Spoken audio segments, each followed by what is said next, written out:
talking in the room behind about Solid and Puppet. After Tim, Patrick, who should be coming shortly, will be talking about Zabbix in this room. Infrastructure and data by Serge will be in the room behind. And then we have Julien with Prometheus in this room.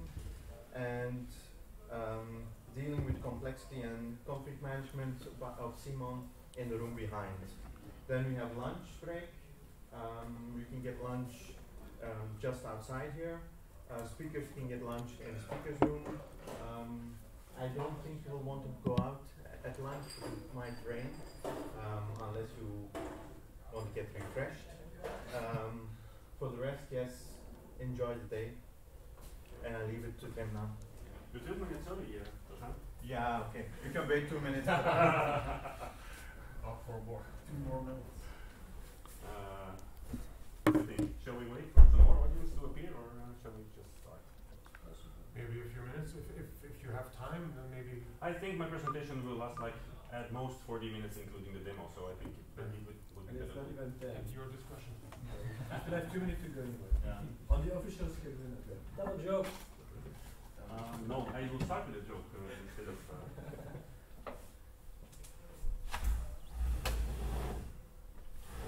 That gives me the time to check the clicker. Bovenste lezer, terug, verder. Dat helemaal doet. Moet waarschijnlijk even wachten tot de driver geïnstalleerd is. Het is een toetsenbord. Ja.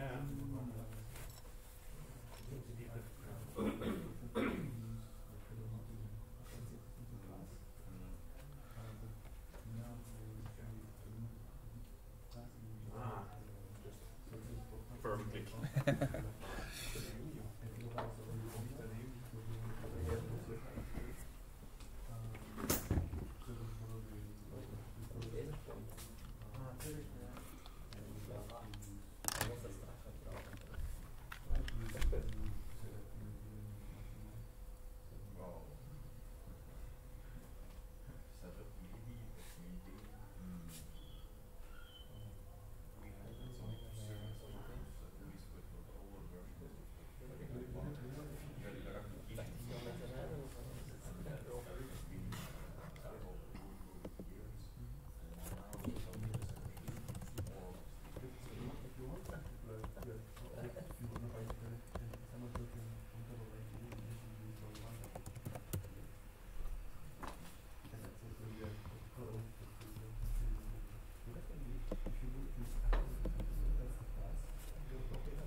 Hij staat al aan.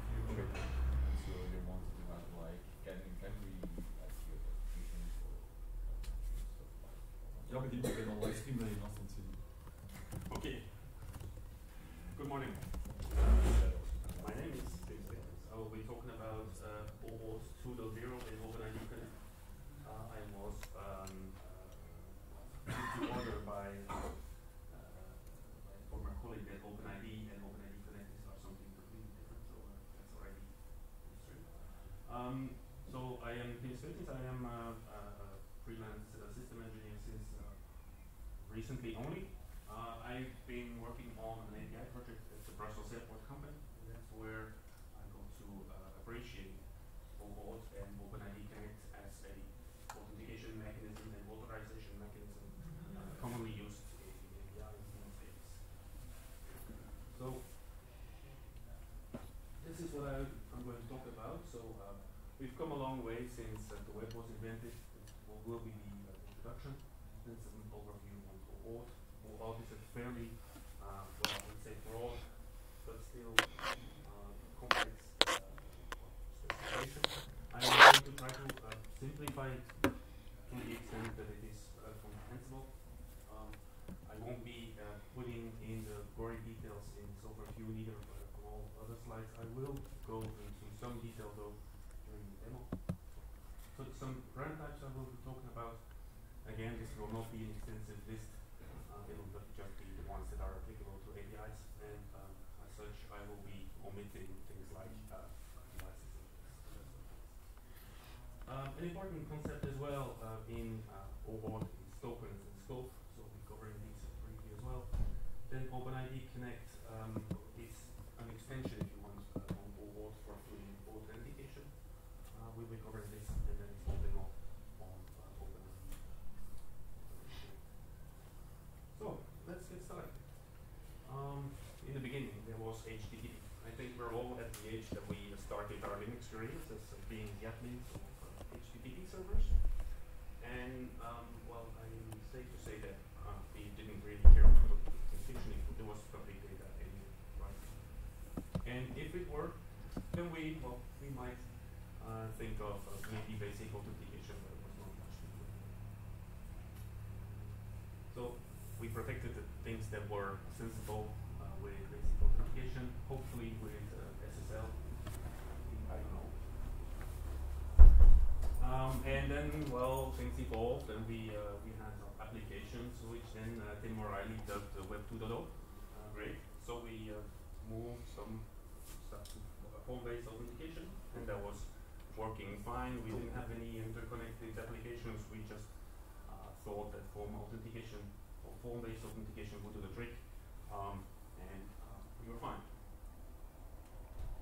Meanwhile, we had our Active Directory, or not yet Active Directory, and we started to love the fact that we could authenticate once. We logged into our Windows computers, and we could access just about any resources, be it the intranet websites, whatever, SQL Server, that sort of things. But yeah, Kerberos works great, but it doesn't cross the boundaries of our enterprise. But we had single sign-on, and we were happy about it, right? But yeah, well, everything was mostly inside our own data center. It was mostly client-server. There weren't many interactions between our applications, which we protected with Kerberos. There was no interaction with the firm-based authentication. It was kind of all separated things. Things evolved in multiple aspects, I think.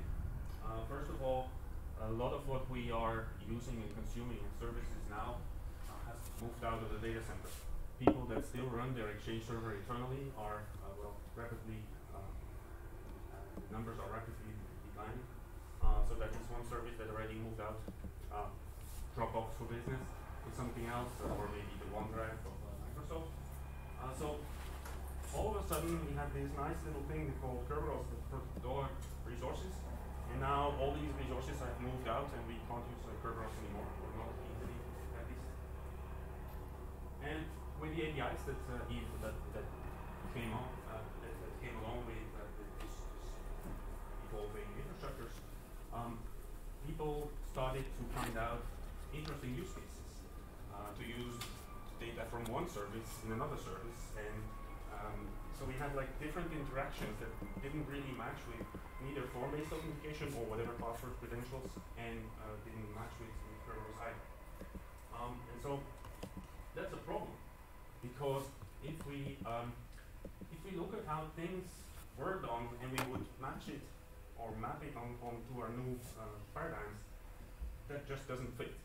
We can't just ask the user for their credentials to go fetch their whatever photos on whatever storage service. So we can't ask the user for credentials to do something else. I mean, which user in these days will still just give out their credentials? And that has been the core problem of many data breaches in the past. So if you summarize this, we we need to have some kind of a valid key, so a key that does only unlock whatever you are entitled to, and also maybe expires in a way to protect our resources and continue to protect them, but still give these API services the ability to do what they need. If I want to use some kind of a cloud printing service to access my photos, then it still needs to access those photos that I want to allow them to. And meanwhile, I don't want to give them complete full access, read-write to my cloud storage. So we need this. So enter OAuth.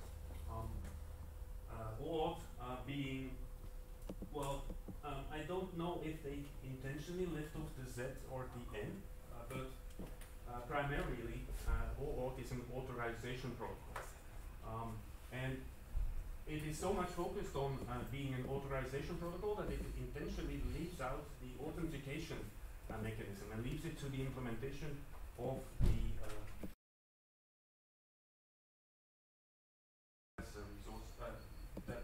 as an authorization server for your resources. It uses access tokens, being a means to tell the service you're trying to access a resource that you are the one you're claiming to be with everything else, but the API mechanism using these tokens for those APIs, it's really simple. It gets a token that is supposed to give them access. They can use it as such. They don't need to have don't need to do any processing.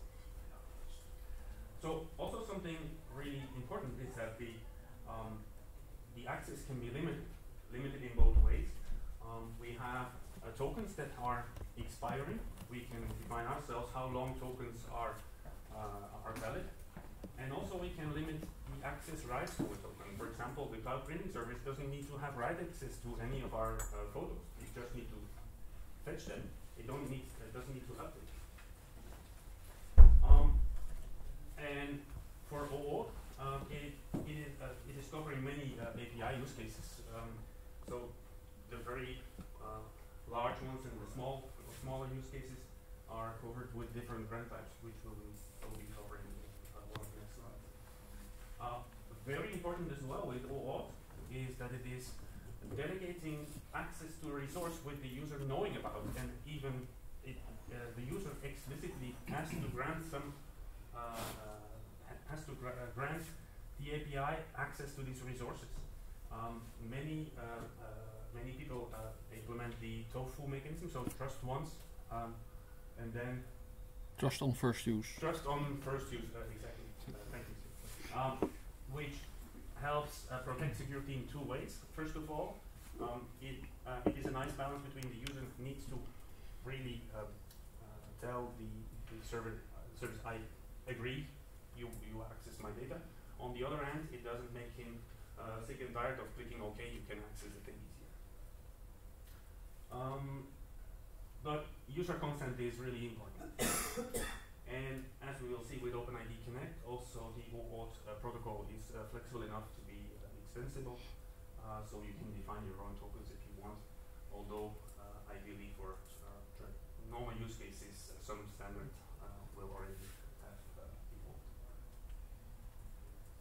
So in an API world, we have a little bit more interactions between components. It's not just the user accessing a resource and it sends a token alone. There's also an API that sits in the middle. So let's define a couple of roles in this interaction so that the stage is clear. So first of all, we have the resource owner, also known as the user that has photos on the cloud service, for example. We have the client application, and this is sometimes a little bit confusing because the client is actually the API service.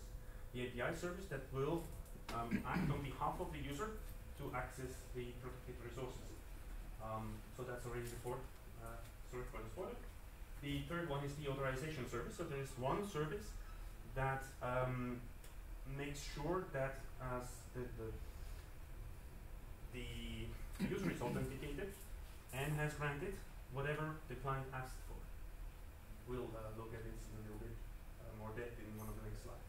And so the protected resources are typically the photos, whatever else you can call for.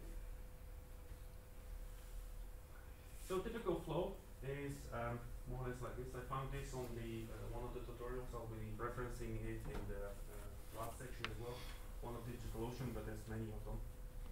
So basically, the flow goes like this.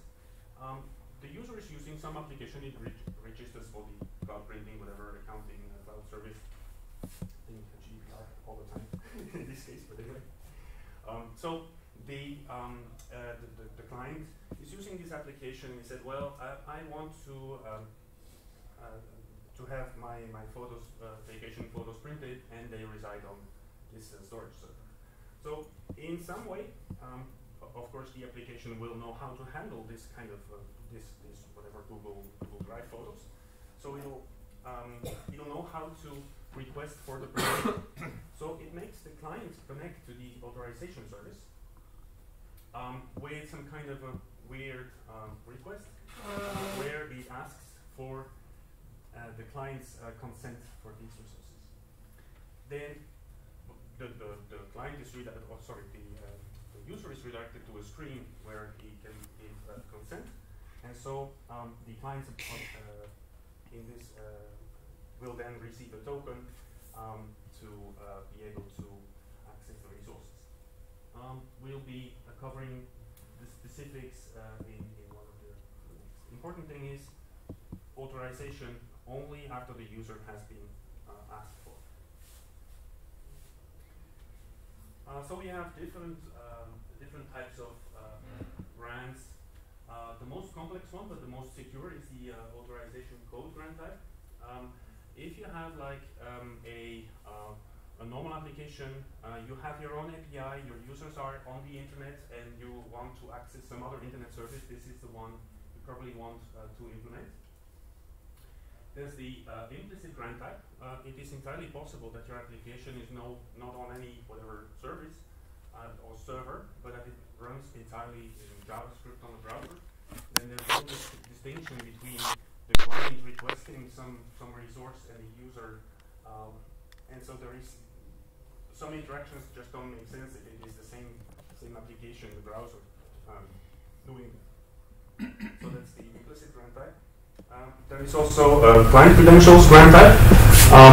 This is if the application itself is there is also imagine an application that has access to whatever data from public transportation.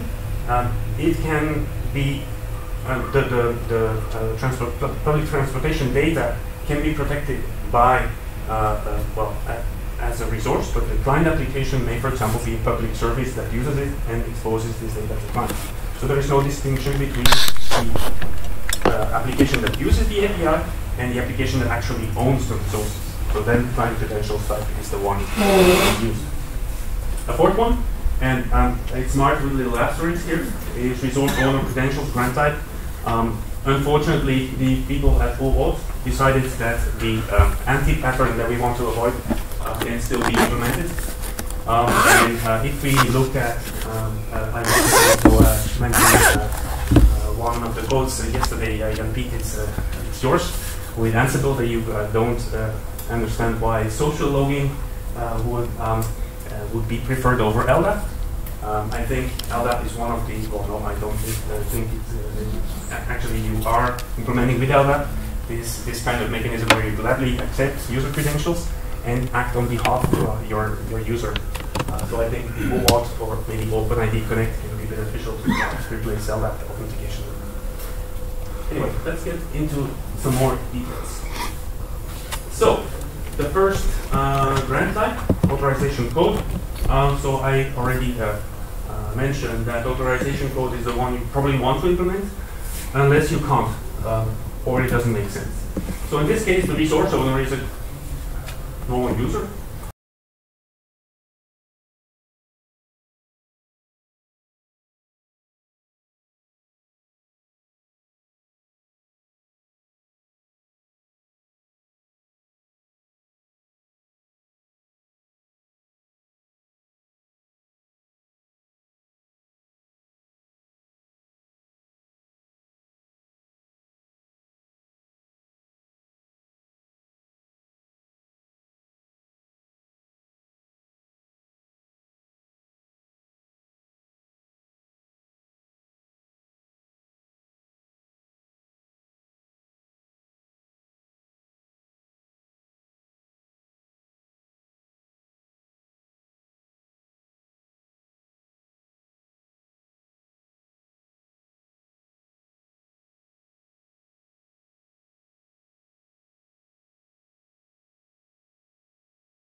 authorization codes. This first code is just random string or whatever that is returned by the authorization server to be given back to the client so that the client can obtain the real token using its own credentials from the authorization server. So going back a couple slides. It would be a token that is generated by the authorization server, sent back through the resource owner to the client so that the client can use it using its credentials to get the real token from the server. Then access tokens are the ones that are obtained from the server that can be used to go fetch the resources at the resource end, right? These access tokens are completely opaque. It can just be anything. It is just a matter of having the authorization server and the server that protects the resources agree on what they should be sending. Usually this one is no, this one, confusion. It may just be anything. One of the types is the once more. So the access tokens are the ones that you obtain from the authorization server and can be used to access the resources. Its type is of type bearer token, so whatever mechanism obtains this token, it can be used to access the resource. There's no other protection mechanism than you have the token, you can access the resource. Think of a 50 euro note. You have the token, you can exchange it for whatever it's worth. There's also another mechanism called refresh token. So the idea is the following: if you have authorized a web printing service to access your photos, that doesn't mean that the printing service will immediately go fetch your photos. And also we want to limit the access token in lifetime because it may get intercepted by any service on the way. So we don't want to have this token that is sent over the wire to live forever. And that is why refresh tokens are also part of the OAuth mechanism. The idea is you have this token, you have this request from send a request to the authorization server. It gets you two tokens. The one is used to access the resource, and the second one is the one that you can use to refresh the token to access the resource once it is expired. So this mechanism prevents two things. If the bearer token is intercepted, it is still invalid after X period of time, so the timeout, but it still allows the service that needs access to these resources to get a new token. May I have a question? So if I obtain your access tokens, I can actually impersonate you. Not impersonate. You can access the resources I granted to server. Correct. I can access the resource as though I were you. Yes. For basically forever. No. Every token has an expiry, which you can specify. But must the expiry be implemented? I'm thinking of Twitter. Twitter has access tokens, and I have access tokens which have been valid for however long I've been on Twitter. Yeah, but I think this one is another type of token. This may not be an OAuth token, but some kind of an API service credential or something, which is more or less the equivalent of username password, but then with cryptic description, so you can have multiples for the same account. So next one. So remember the cloud printing service. Remember that it has to ask you for some kind of right in a folder, some kind of right access right somewhere on the photos. This is what scopes are all about. You don't have to implement this, but you can to avoid people reading. To avoid people that you want to grant read access to actually write things to your resources. So it can be used to, and this is not in the OAuth specification, you'll have to consult the API documentation. This can be used to define subsets, say whatever folders in your storage, or for example, access rights types, like you can read, you can write, you can share, whatever. And of course, this is highly dependent on the resource service, because, yeah, well, some resource services, it just doesn't make sense, and for others, the scopes are obvious. It is a space-separated list. In the demo, there's a very small scope for the OpenID Connect. Any questions so far? Right. It gets a little hairy from here. So we have these tokens. These tokens can be arbitrary, but there is some special token called the JWT. JWT is a JSON-based 64 encoded token, which is signed. Now, why is this? In this 4 boxes picture, you can always use the resource service can always use the authorization server to ask it, hey, is this a valid token? But this is an additional round trip time. And potentially with APIs, you use a token not only once, but like 50,000 times in half an hour. If this resource server always needs to go validate somewhere its tokens, and let's hope it caches the token validity, it is still one round trip. It would be nice if the resource service could, based on the token, find out who you are, what you can do, and then also validate that it is not a forged token. And this is what the JSON Web Token is. So basically, it is a self-contained and signed token that contains everything a resource service needs. I think I said everything. So there's no additional call needed to the authorization server. This is one, so find the dots. Here's one, and here's the next. So the first thingy is some kind of a header. Let's decode it, it's a lot easier. With an algorithm and some kind of key ID or something. Second one is the payload. So this, for example, is an OpenID token, which is also a JWT token. It contains some funny stuff. The most important thing is, in this case, the subject. Subject, which defines me at Google. So this is my Google account ID number, I guess, with some additional information. Very important in this case is the expiry and the issuer. These are found in most tokens. So the issuer is some kind of identification for the authorization server, and of course the expiry. This token will expire in some seconds. It might have expired already. We'll get back to this ticket because it contains some more for OpenID. So OpenID Connect, authentication with OAuth. The problem with authentication is, in this case, that OAuth is actually designed to do authorization only.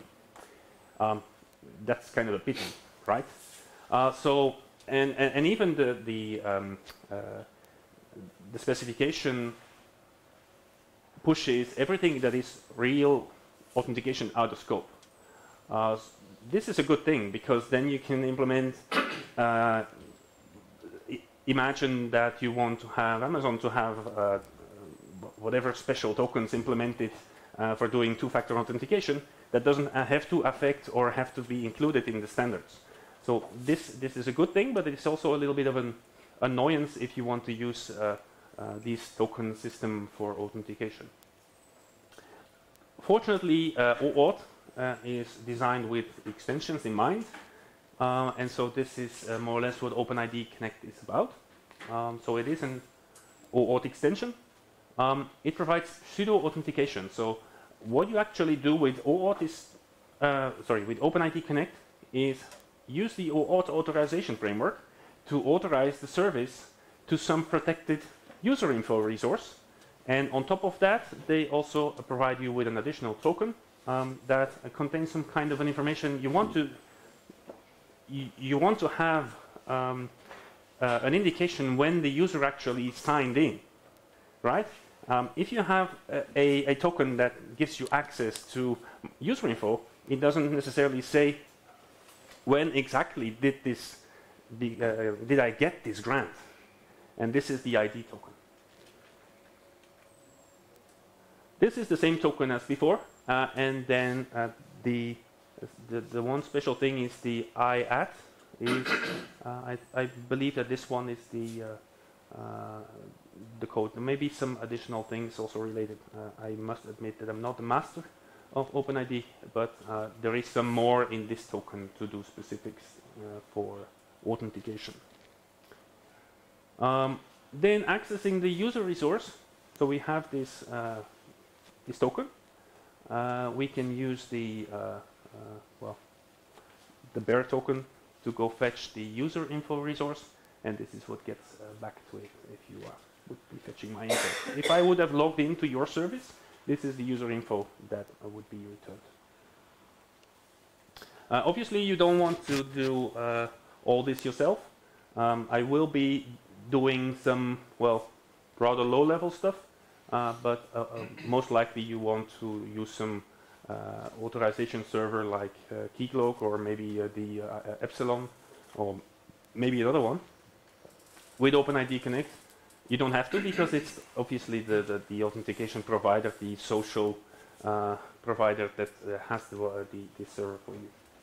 So let's have a look if I can find a way to show this to you. So the demo is really, really simple. I will just do more or less what I had in the slides, but then on the command line or in the browser.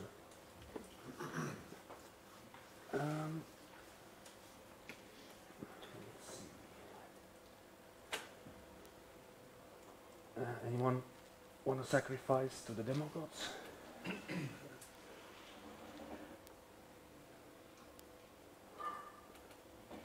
So the first thing I'm going to do is show you the client. So I on my Google account, I created some kind of whatever project called my Loadays. Let me. Scherm even mirroren, denk ik. Ja, maar ik wil ook een paar dingen nog.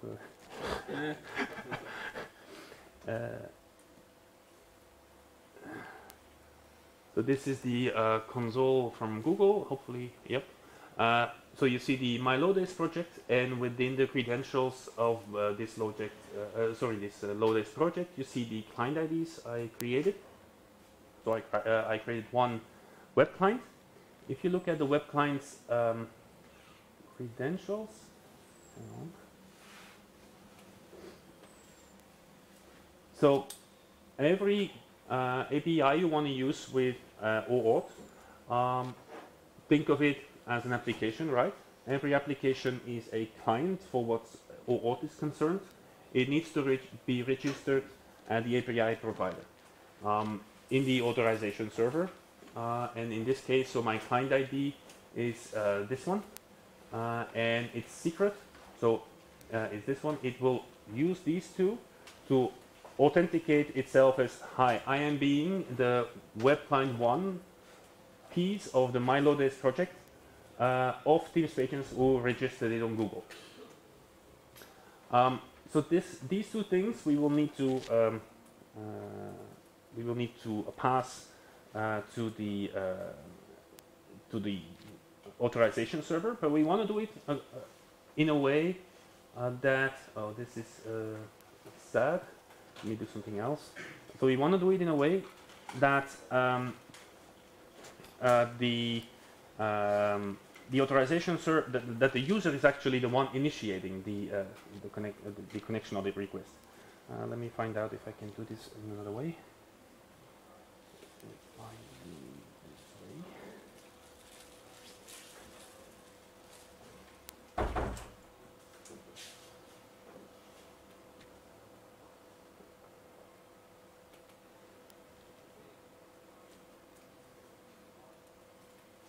That was maybe not the brightest solution.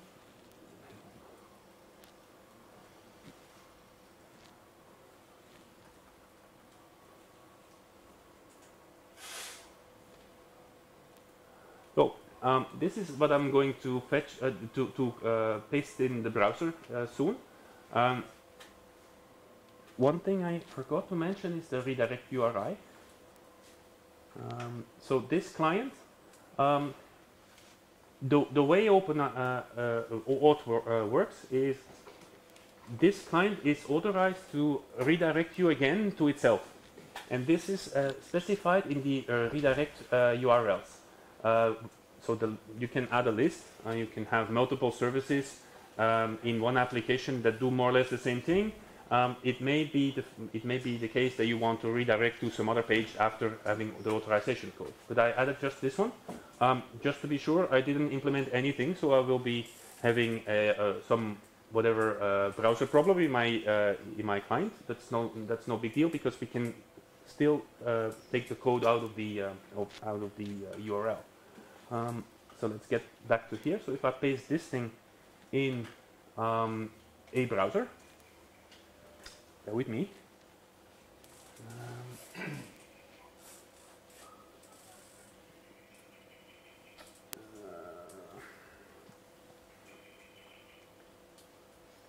I thought I saved this somewhere, but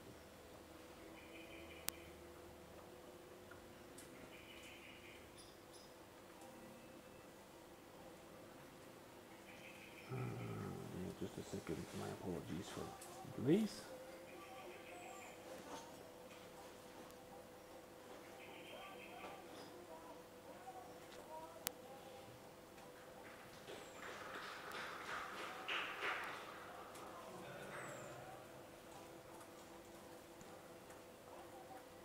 So you'll have to believe me that this is correct. So I am getting redirected to the authorization server right now, where I see already, hey, I'm doing something with my Loadays, right? There's a nice guide from Google how to customize this thing. Yeah, I want to use my own account, right? It redirects me to something, but in the URL now there's the parameters on the get whatever parameters. So if we analyze this one, that was not a good idea. We get something like this. Analyzing it, no.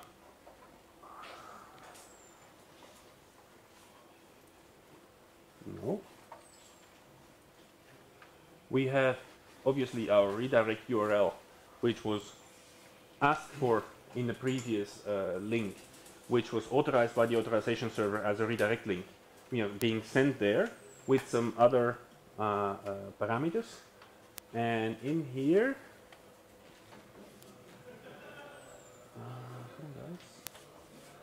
we have the code, which we will be using. Some more information, but let's stick with the code. So, if we want to now obtain the user info,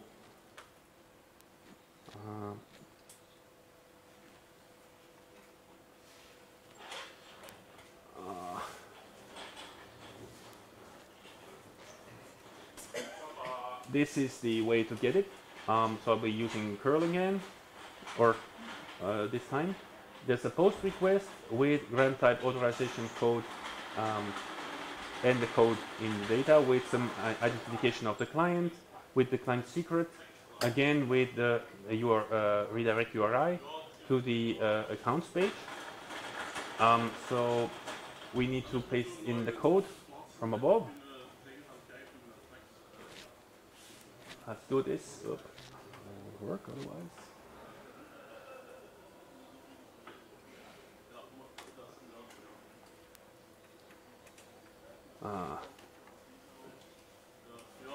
Let's see how we can fix this thing.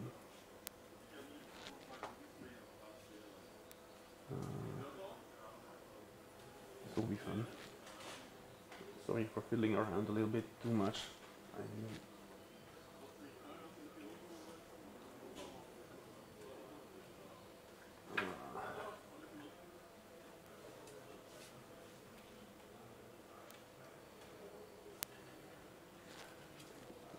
Just to not scare you off, obviously this is all done by authorization servers and client libraries.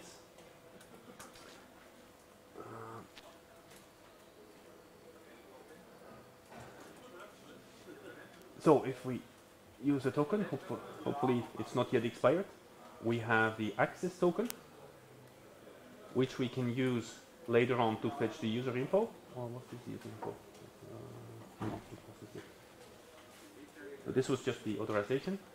And we have the ID token. This ID token is the one, or more or less, that I showed in the slides. Notice the token type there, so it contains everything, which means I can decode it as a JWT. There is a very nice website to do so, jwt.io. I didn't yet search for, due to lack of time, the key Google uses for signing its keys, but we could even add it in this tool. I'm going to slightly reduce the size, maybe it's better. So we paste it in the JWT. It gets decoded as the header, the payload, and you can optionally, if you want to, add the public key for Google's authentication service. And then this site can also tell you that it is that the signature is valid. Would be nice if it would also say, "Hey, it's expired." But hang on now. Anyway, so we have this ID token, which we can use to say someone really signed in. But we also have the access token. Just a second.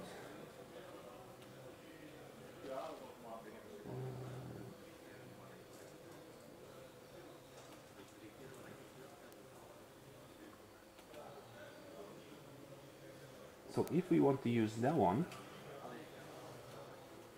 there is a simple HTTP call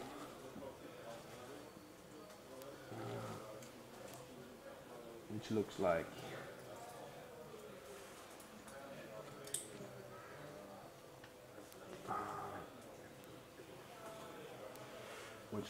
this. Oops, no. Come on.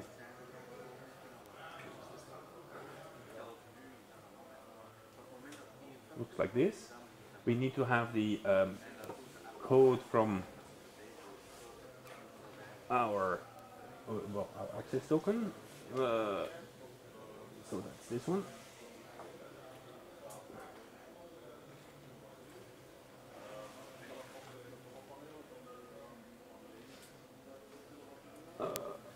There we go.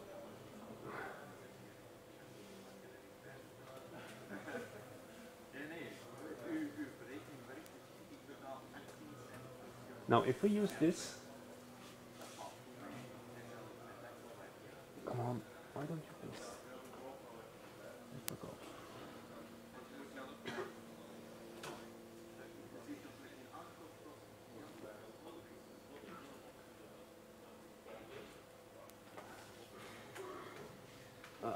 Forgot the quote. Let's do it again. We have our user info. Which concludes my demo. There's also the picture inside. I had hoped it would be protected or it would be returning my photo, but I didn't get it to work. It does return the default icon, so I must have done something wrong with access tokens or fair tokens or whatever. I should read the docs once more. So this concludes my demo. Let's get back to the slides.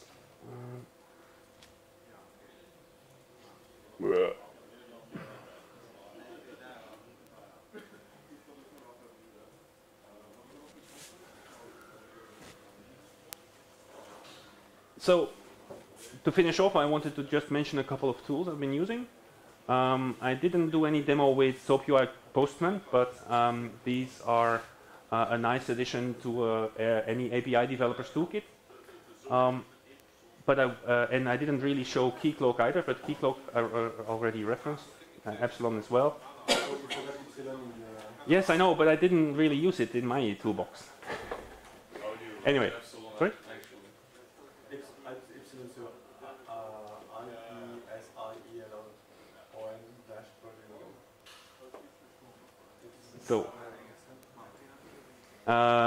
So Keycloak is an open source. That's already one thing. Authorization server. You can also use Microsoft flavors, like they have what is called ADFS for Active Directory Federation Services, I think, which is also an authorization server that can be used in Microsoft environments, which would be the good alternative to LDAP queries. JWT.io I mentioned to decode the tokens. Get Postman and SOAP UI, I should have put a demo on it because it is a really good tool to test APIs. It has some nice point and click abilities to go fetch a token and to use it straight away with your APIs. Postman and SOAP UI I think are more or less the same. If you are using Swagger or anything else from SmartBear, those guys is also the SOAP UI. Then some documentation. So the specification can be found on OAuth.net/2 because the version kind of matters. I would also say that for anything that is specific to the APIs and the authorization mechanisms used for your APIs, then you should also consult your favorite API provider. I found a nice tutorial on DigitalOcean, but there's lots and lots more. If you look at the Twitter, if you look at Google, if you look at any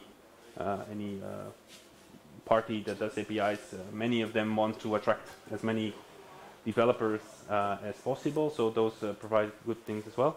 I also have liked the Manning book a lot.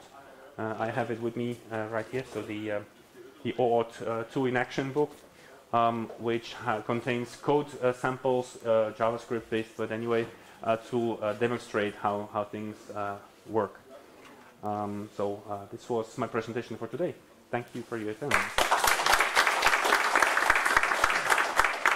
Any questions?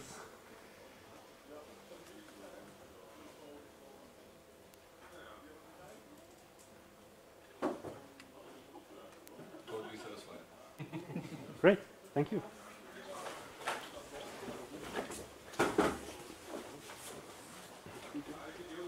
Sorry?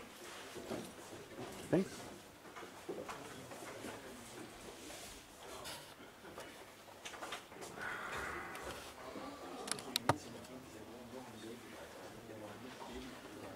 Wat is dat? Ja, dat is juist met de rapper. Ja, als we geen folder hebben dan...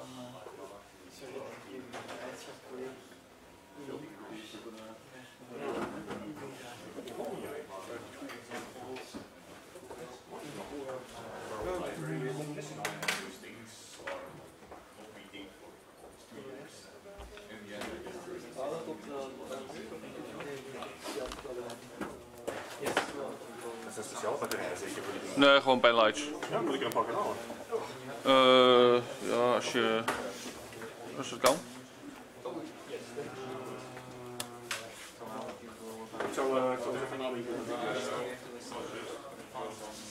So it uses so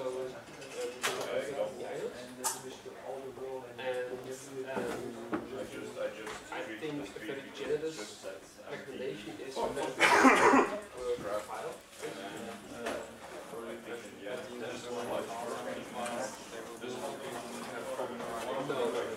And if you use, for example, OS, okay, yeah, that's very good. XFS, some of the other Waarschijnlijk beter gaan we normaal I think XFS has the same approach. TXT passes on to the application and passes to creation. Yeah, that's the only thing to take care of for prepared for. But in general, the implementation is using spec, because that's what most users use and test testing. And then you don't verify those. Or maybe I have another example.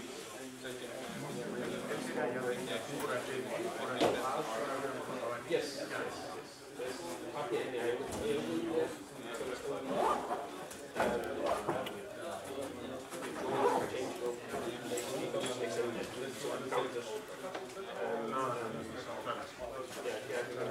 Zo ben je? Ja, gewoon dual A's.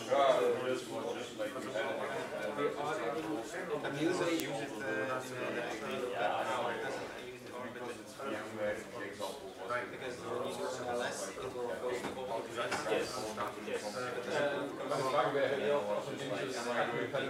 It will do some checks to verify if the file is in place. Depends on how you run LS. Mooi.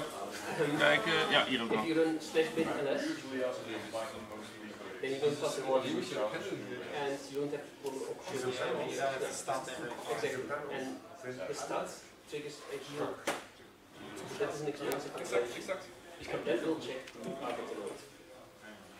So, but your workload is not running LS. Normal people don't continuously run LS as a storage workload. They have an application. If the application does a simple read here, they just get the values. It's like bin ls. So it depends a bit on how the application there's a portion behind it, and you run LS.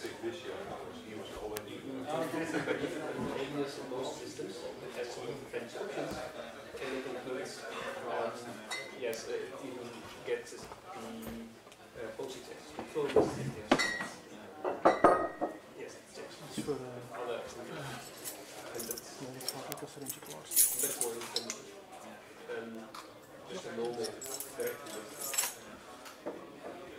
So yeah, depending on the workload, it works very well. If it's for home directories or users have shell access systems, they will run LS a lot of times, and their experience won't be very good. But if the operative break is in the same network as the... Oh yes. If it's all next to each other, then that's not. Then it's just like cheap installation.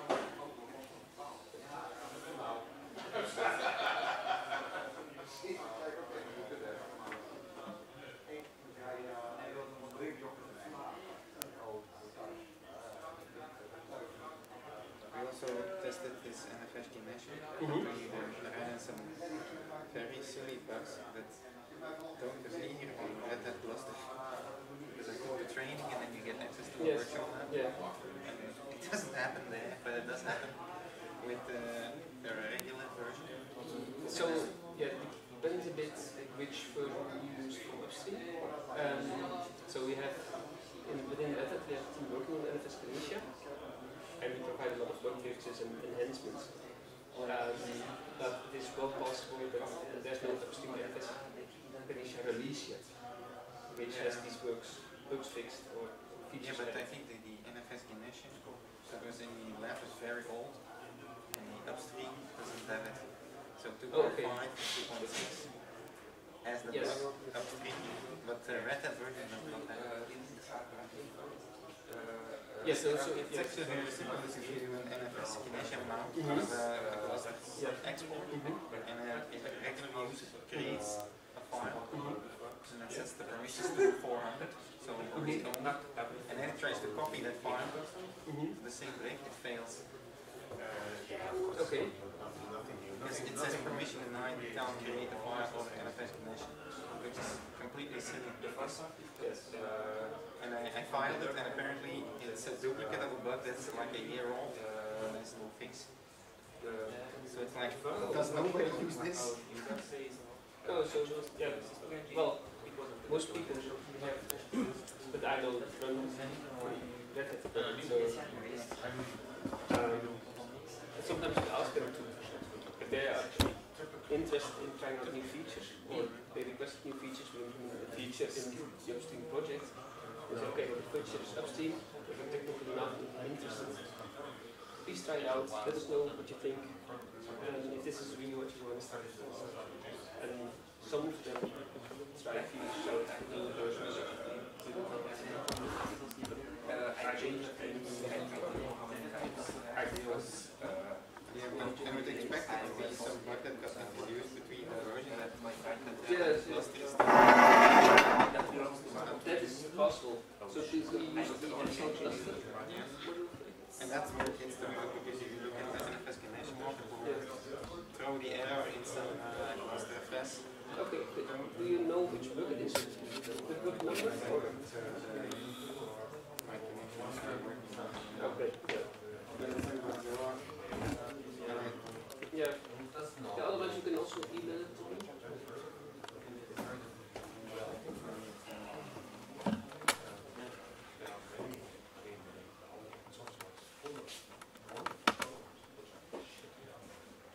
Yeah, so I used to be part of the NFS team.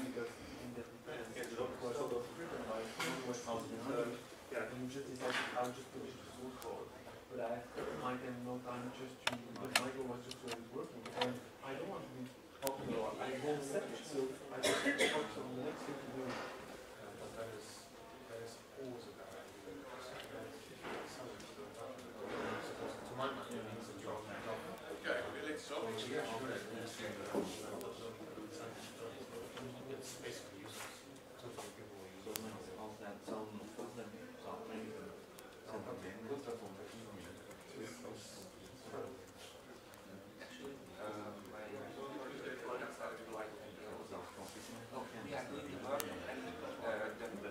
Yeah, if you can send it by email, that's fine, and then also just easy to follow other people and let you know what.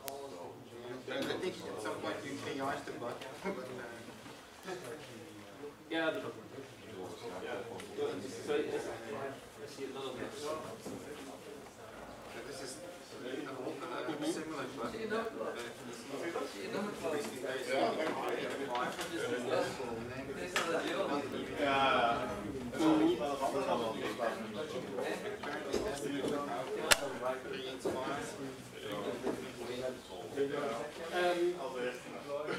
Yeah, so it's possible so within the cluster you might need several operations to fulfill one operation. If these operations are fight each other, then those operations can happen differently.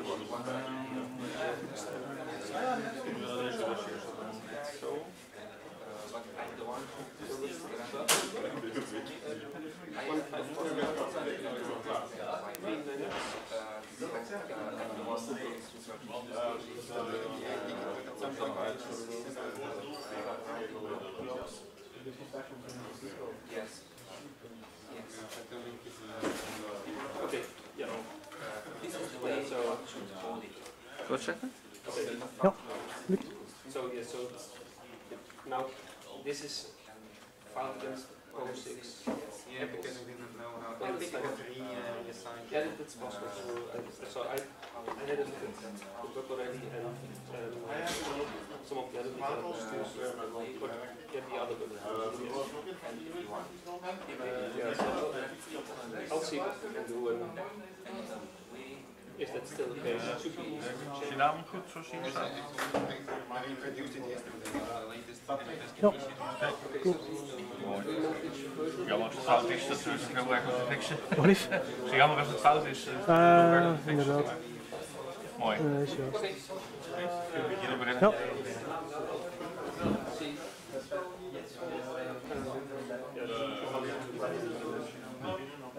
See why it's happening.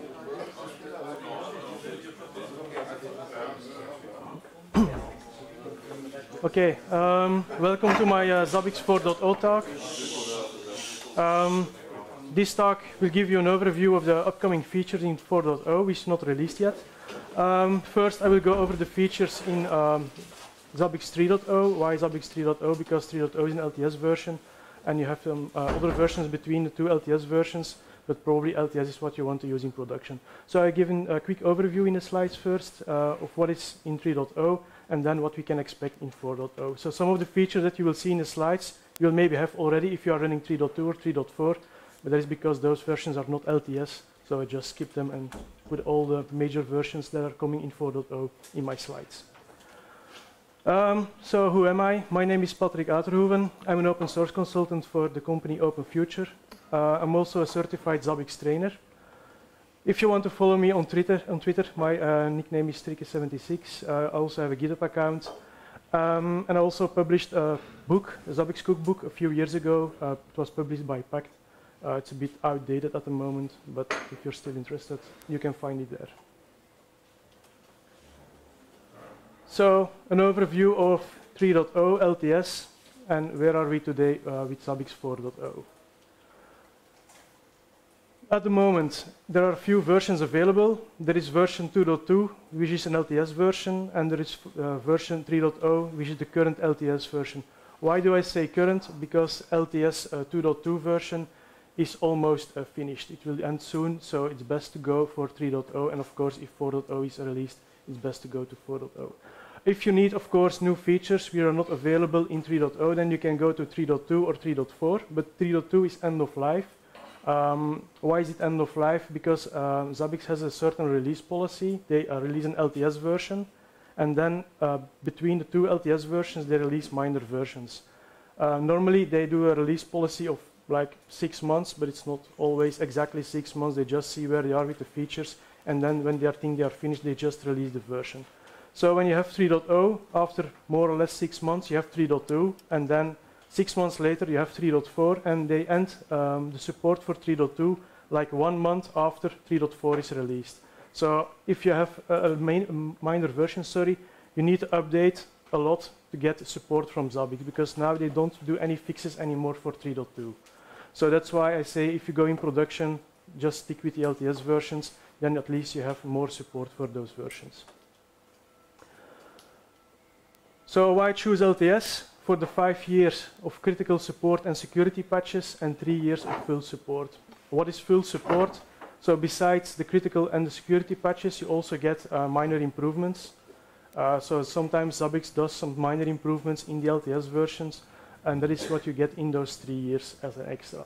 So the first 3 years you get all the support you need, and then at least 5 years you have all the security patches if something happens security-wise. So the 2.2 version has limited support ending in August 2019, so you have like 1 year to migrate. And Zabbix 3.0 has support ending in February 2019, so you still have some time to migrate as well. The limited support is ending February 2021, so if you want to stick with the bug fixes, you still have a long way that you can use Zabbix 3.0. So, just to give you an overview of what is Zabbix, what it can do with the version that we have now, 3.0. This, by the way, for all the Zabbix versions, it's GPL version 2 compliant.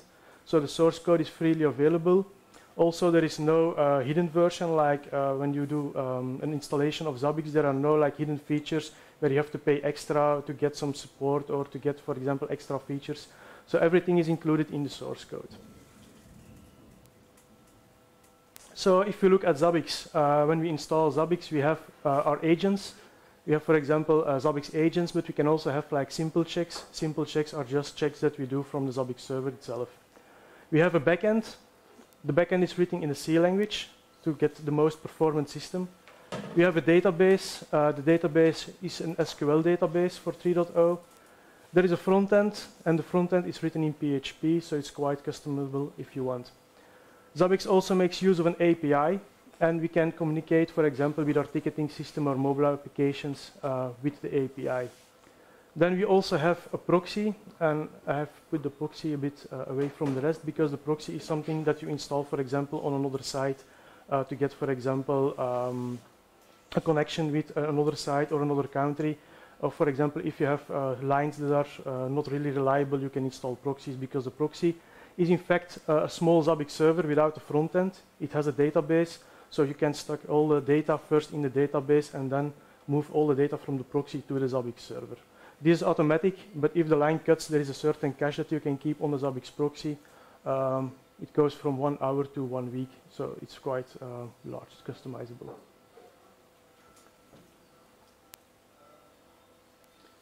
So what is added in 3.0? So we have it already. They added strong encryption. So for example, between the Zabbix server and the proxy and agent, Zabbix server and agent, we have now encryption between all the Zabbix server and the components. One thing is missing here, it's the Java gateway. There is at the moment no encryption between Zabbix server and the Java gateway. Also the database, the connection between Zabbix server and database at this moment is not encrypted. So it's something that you have to keep in mind. So there is strong encryption between all the Zabbix components. There is also multiple authentication methods. We have OpenLDAP Active Directory.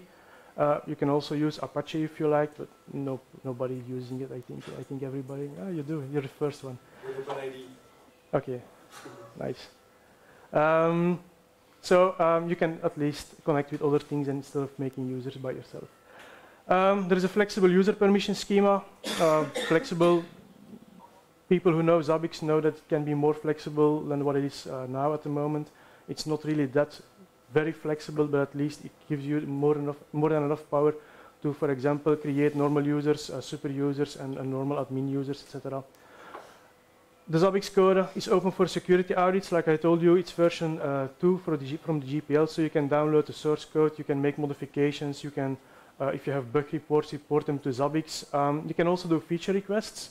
So for example, if you think that you can create a new feature by yourself in C or in PHP, you can just upload that patch in Zabbix, and then Zabbix will add it to Zabbix in the new version if they like your patch and if it is conform to their standards. So you can also do feature requests if you don't know how to code and if you like a new feature, and then normally the most top voted features will be implemented by Zabbix. Another way to get new features in Zabbix is by sponsoring Zabbix. At this moment, 80% of Zabbix server is sponsored by companies. So more or less of all the features that we see today are sponsored by companies. So this is how Zabbix works at the moment. We have Zabbix agents, so we don't really have to find another component to install on our servers. We have Zabbix certified agents. They are available for most of the platforms, for Solaris, for example, HP Unix, BSD, OpenBSD, FreeBSD, Linux, AX, or macOS, and even Windows, so you're quite flexible with the agent. A Zabbix agent can work on different platforms and collect metrics from any device or application on performance and availability. So once you have installed your agent, you can write your own scripts, put them on the Zabbix agent, and the Zabbix agent can launch your own scripts, or you can use the building functions from the Zabbix agent. So there are certain building functions that Zabbix has provided for you, so you can use those, and then they will collect metrics from those agents and send them to the Zabbix server. When I say send it to the Zabbix server, it's not completely correct, because we can configure an agent to, for example, support active or passive checks. So we can, for example, configure our agent to be active, and then it will send data to the Zabbix server, or it can be passive, and then the Zabbix server will poll the agents to retrieve data from the agents. So if you need active or passive communication, you can choose which one you prefer, or you can mix them both. So you can even use passive and active mixed together. Of course, active is better because then you offload the Zabbix server, so it will be the agent that is doing all the work. We are able to extend them via custom parameters, like I told you, and something that was added in 3.0 as well is modules.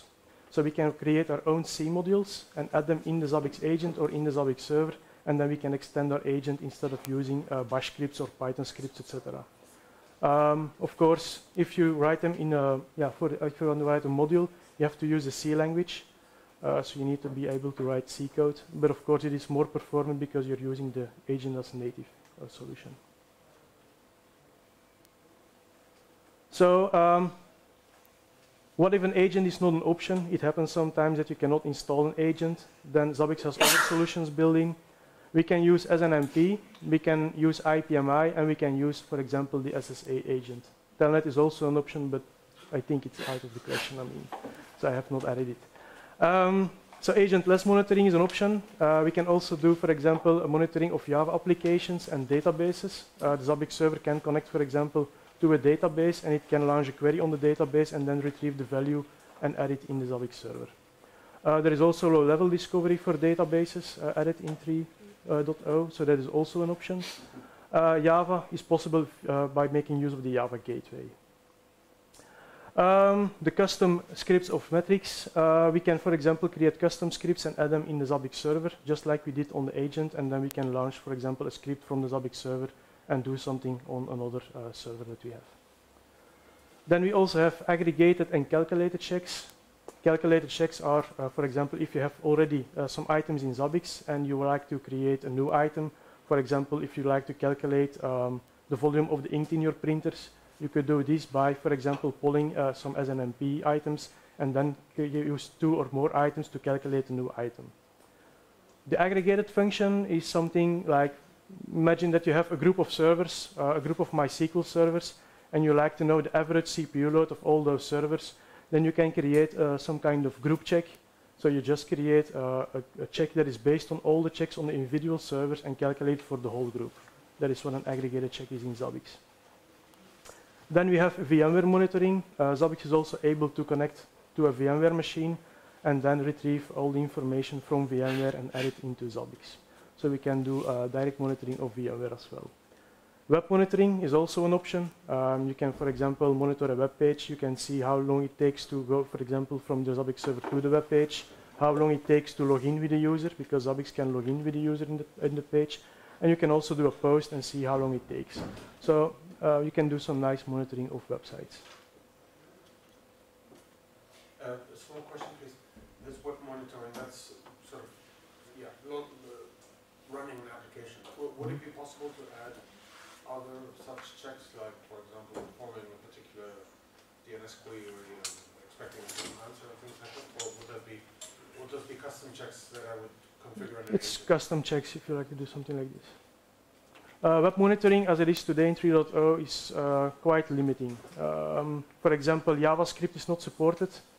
So a lot of websites are using JavaScript today. So if JavaScript is not supported, you're stuck with Zabbix at that moment. And you have to write something by yourself. So what can we use as source of information?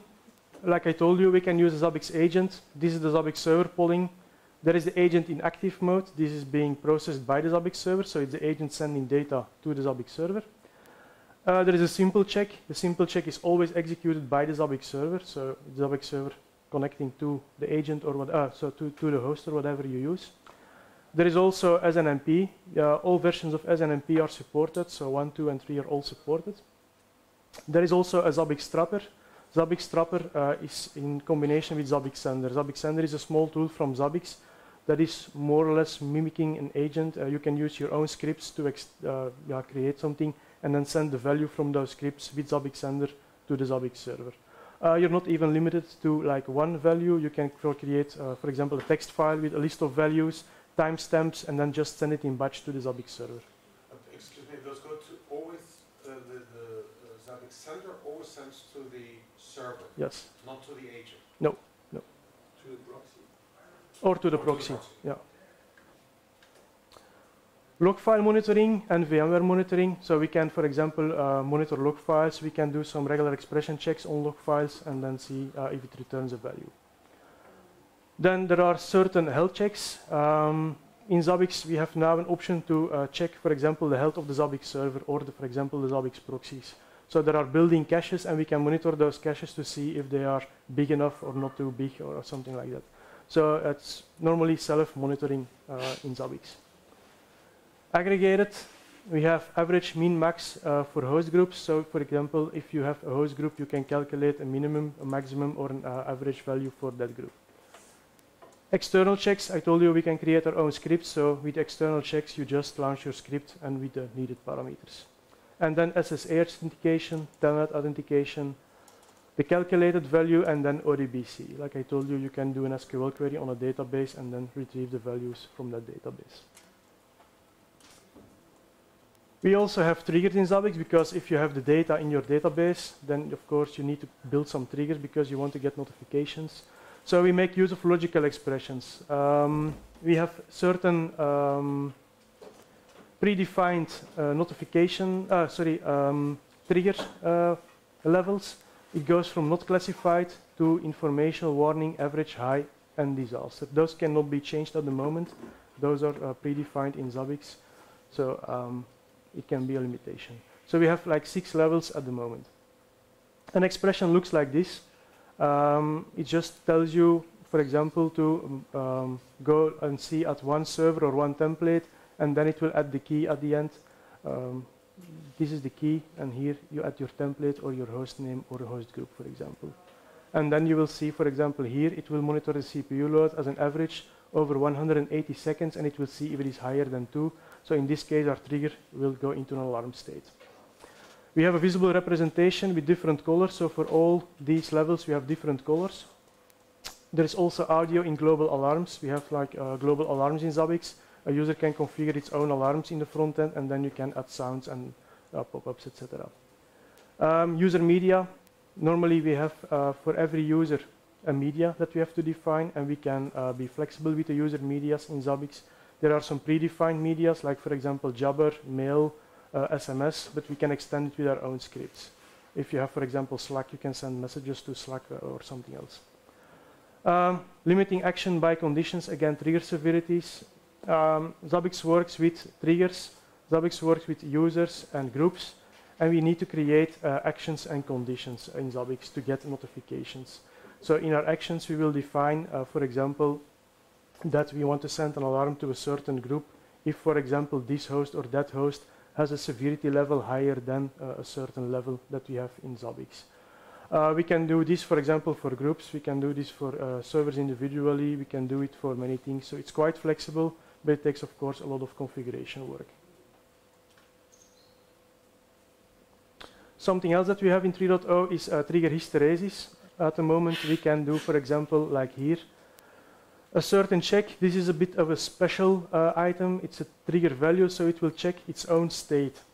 So if you write it like this, for example, without hysteresis, you will get flapping. You will get, for example, your server room that goes up and down. You will get notifications like OK, not OK, OK, not OK.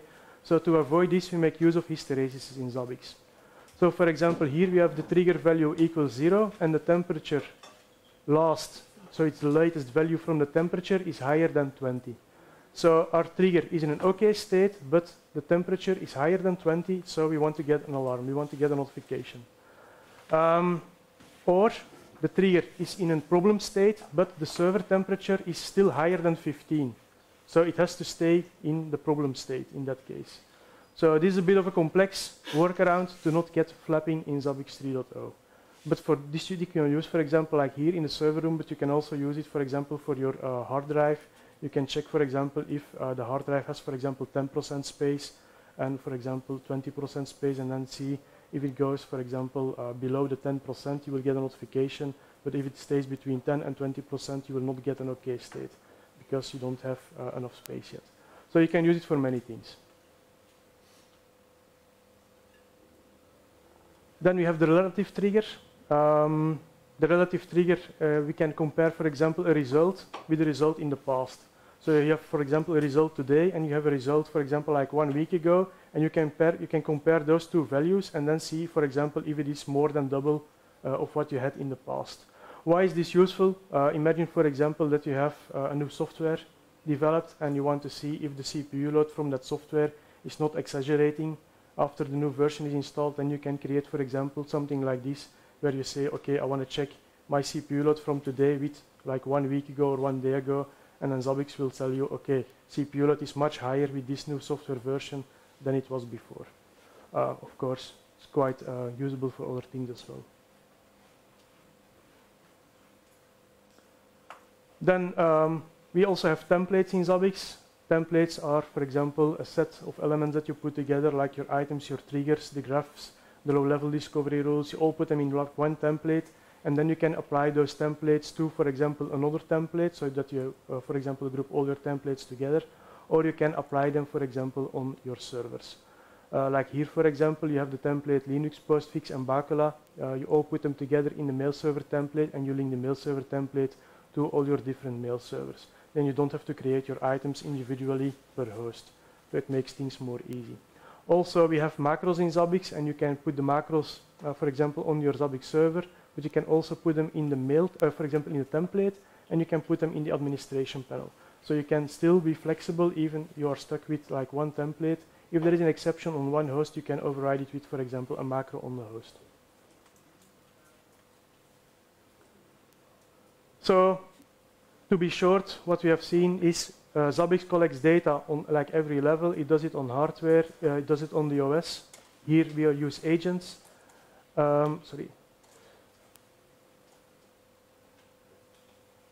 Here we use agents. Other we use APMI.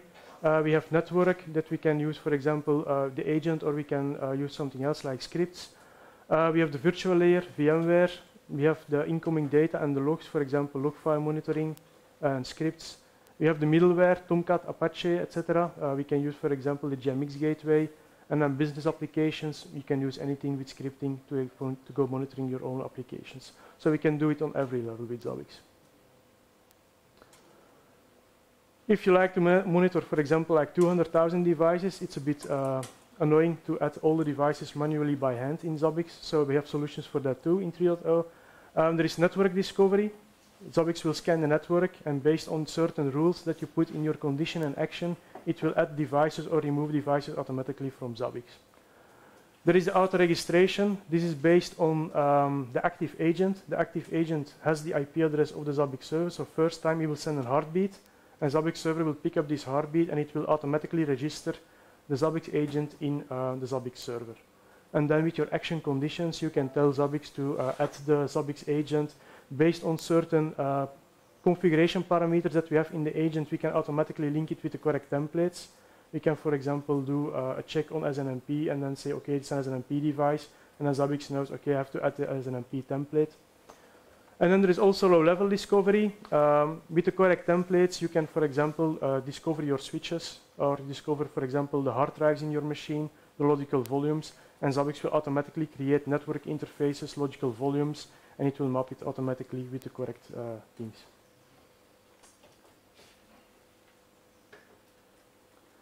Then data collection and web monitoring. We can do web monitoring. So for example, you can ask Zabbix what the response code is from your website, and you can monitor, for example, the speed from your website. It will look, for example, how long it takes to download a web page from your website. There are some web scenarios. So we can build scenarios in 3.0. This was not possible before. We can also do, for example, a login and a logout. But I told you, JavaScript is not supported, so most of the websites today are a bit difficult to do. There's also support for HTTP and HTTPS. And there is a check for predefined strings. For example, you can look on a web page for a certain word or a certain number, and then Zabbix will return you that the check is okay because he has found the word on the web page. Reuse of content extracted from one page on another page. So we can use, for example, one page, we can extract content from that page, and then we can use that, for example, to do a check in another page. So with macros, we can be flexible.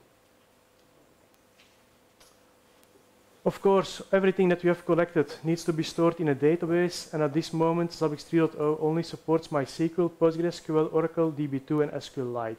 SQLite is possible, but it's not recommended for the Zabbix server. You will get problems with locking. But SQLite, for example, works perfectly for proxies. At this moment, I think every proxy I've installed is with SQLite. The advantage of this is that you can put it on embedded devices. If your device, for example, is locked up, you can just pull it out, and if you install, for example, the SQLite on a temporary file system, it will just recreate the database automatically. So if your database goes corrupt, you just reboot the device and you're good to go with a new database. So it's very easy to do, and you can use it on small devices. There is an unlimited amount of historical data that we can store in our SQLite or any other database. We can tell Zabbix proxy to keep the data for a certain period of time into, for example, the proxies. Why is this useful? For example, you want to gather data, and then, for example, you want to run some queries, or you have an application that wants to retrieve information from the proxies, then you can do it by storing the data, for example, like 1 hour or 2 hours in the database. Also, if you have, for example, devices that are not connected all the time during the day, you could, for example, just store all the data in the proxy, and then when the connection comes back, the proxies will send it to the Zabbix server. One of the companies that does this is a Belgian company that has a monitoring system in buses in South Africa. They have built their own devices, and they are monitoring during the trip from the bus, everything from the bus, see if the doors are open, closed, etc., see if the ticketing system is working, and then when the bus arrives at the station, the proxy will send all the data to the terminal. So it's quite easy. Manage data. The items that we have created, we can, for example, put history per item in Zabbix.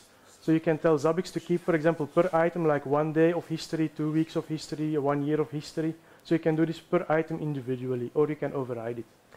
There is built-in data reduction. We have trends for the average historical data. So for example, if you say, okay, I want to have route data for 1 week, then you can put the route data in the trends database, like for example, 1 year. The trends database will calculate the mean, max, average, and the count per hour, and then put it in the database. So this is much smaller than your route data, of course, and then you can keep more data in your database. Zabbix also has a housekeeper that is running in the background. So if you, for example, delete something in Zabbix, it's not deleted directly in the database, but it will be cleaned up afterwards by housekeeper. Also, housekeeper makes sure that, for example, history goes to trends, and that trends goes to dev0 after you don't need the trends anymore. So we have long-term storage, and we have per item retention periods. So if you put everything together, we want to get notifications, and notifications, like I told you, are based on the action conditions. So we have like SMS, email, jabber, the chat messages, command execution. Command execution, for example, I told you we can create our own script, for example, with Slack, but you can also tell Zabbix if something happens, connect to this server and reboot, for example, the server, or restart, for example, Apache, and stuff like that. So you can create your own fixes with Zabbix. There is also something new. It's an event acknowledge function in 3.0. You can now, for example, if there is a problem, press the act button, and then you can write, okay, I'm busy with this problem, or look at this ticket number, or someone is busy with this, but the problem is still there, and it will be fixed in, for example, 1 day. And then people can get those messages if they like. This is how the dashboard looks at the moment in 3.0. So you have a dashboard with all your groups, all your hosts, some data here from the Zabbix server with how many templates, how many users, how many problems, etc. And you can create links to, for example, graphs. It's not the most appealing dashboard, but they have fixed it. The screenshot from 2. something? Yeah, it's older. That's the old one, that's not the current one. That's the one from 2. something. Yeah, it's possible. Yeah. Because it's really nice now. It was ugly. Yeah, but 3.0 is not really that nice. It is, because they changed completely the UI. Yeah, but it's much more polished in 3.2 and 3.4 than what we have now. It's possible that I took an older. Okay, my mistake. We have graphs in Zabbix. There are simple graphs. So normally when you retrieve data, you have to put it in graphs if you want. But Zabbix has something like simple graphs. So for every value that is going into Zabbix database, Zabbix will create a graph. So you can just go to the latest data and then tell you, okay, I want to see a graph for this data, and Zabbix will do it for you. So you don't have to create the graphs by yourself. If you want to go to something more complex like this, then you have to create the graphs, of course, by yourself. But you can put them in templates, and then it will be with the template. There are also maps in Zabbix. We have different available elements that we can put in maps. Sorry. We can also drag and drop, easy edit. There is reference data that we can use by using macros. We can also nest maps, for example, go from one map to another map. And they have, of course, support for UTF-8. Those are the screens. So you can put all graphs together in screens, but you can also put, for example, websites or maps or anything else. This is just like one example. So this is what we already have. So what's coming in 4.0? So what are the changes? Because that's what you want to know today. First of all, there is pre-processing from the data.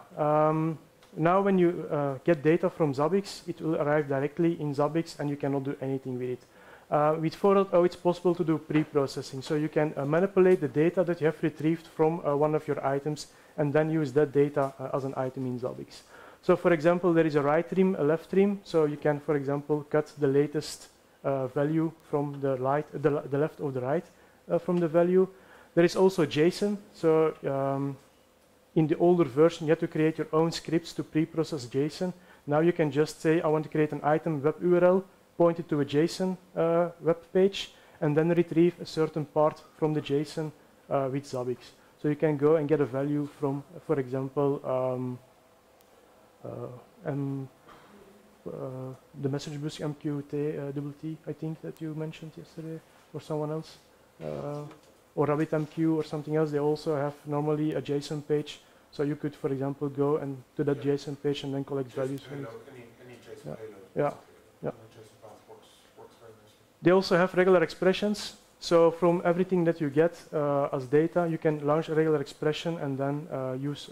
By the way, they use a Perl regular expression in 4.0. Before it was a bit of a mix. It was mostly the POSIX, but now they have changed everything to the Perl regular expression in Zabbix.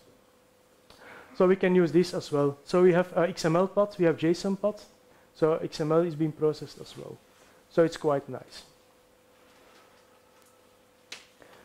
Another thing in the pre-processing that is changed, before it was only possible to retrieve like one value, and you had to create like several items for several values. Now with one script you can just say, give me a list of values, and it will be sent to the Zabbix server, and then you can create dependent items. So you just create like one item that has all the values, and then you just create a dependent item where you say, okay, I want to filter out, for example, this value here or this value there, and then you just create items. So you don't have to create a script that sends all the items one by one. You just create a script that sends everything to Zabbix, and then you do it by, for example, regular expressions as a dependent item.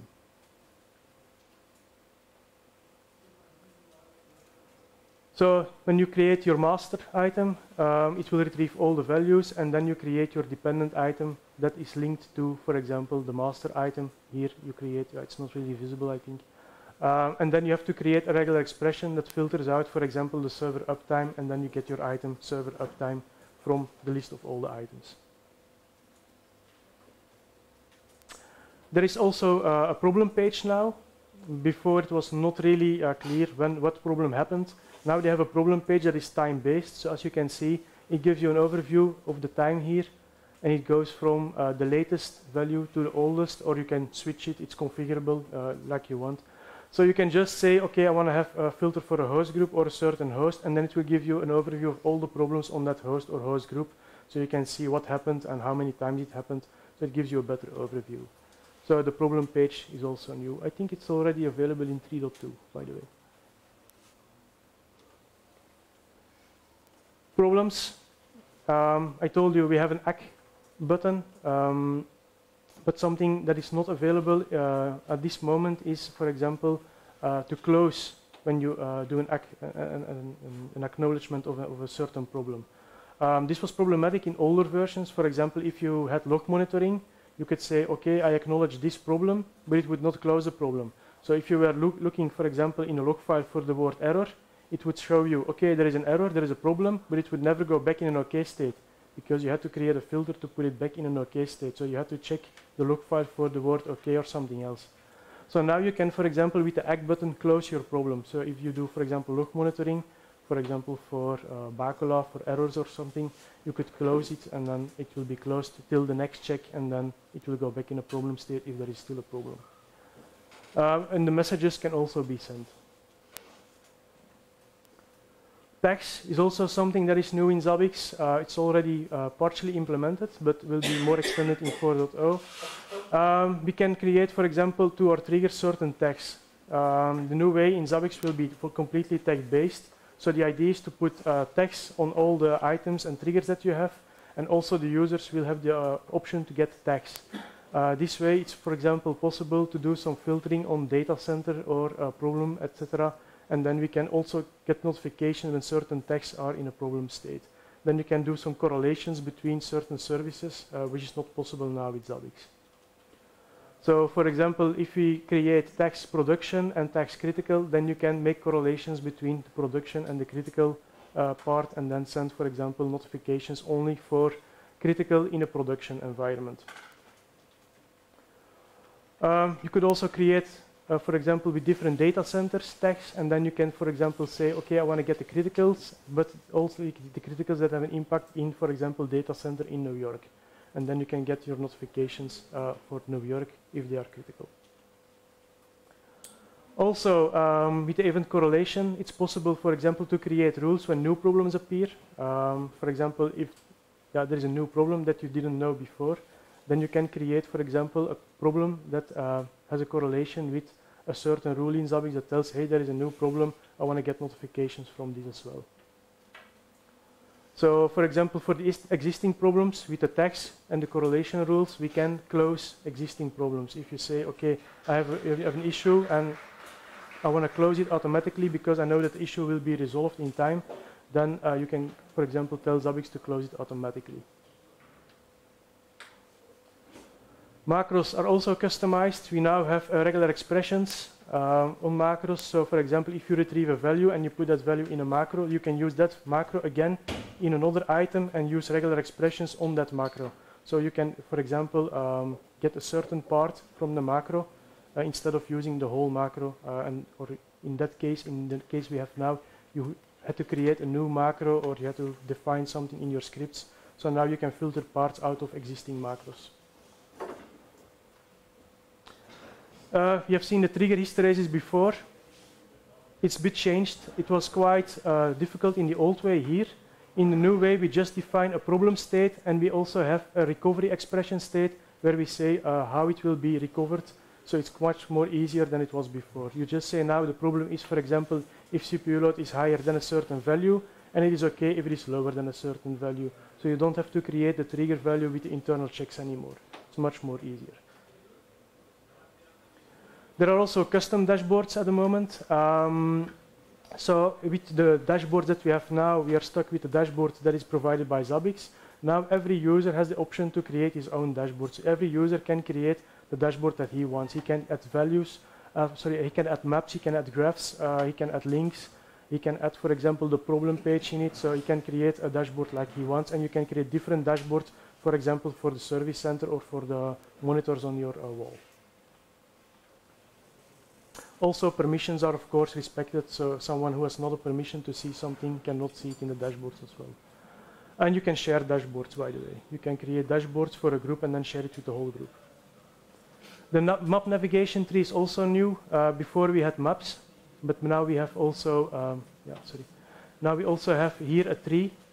So you can create, for example, multiple maps and link them together, and then you have a navigation tree to go easily from map to map.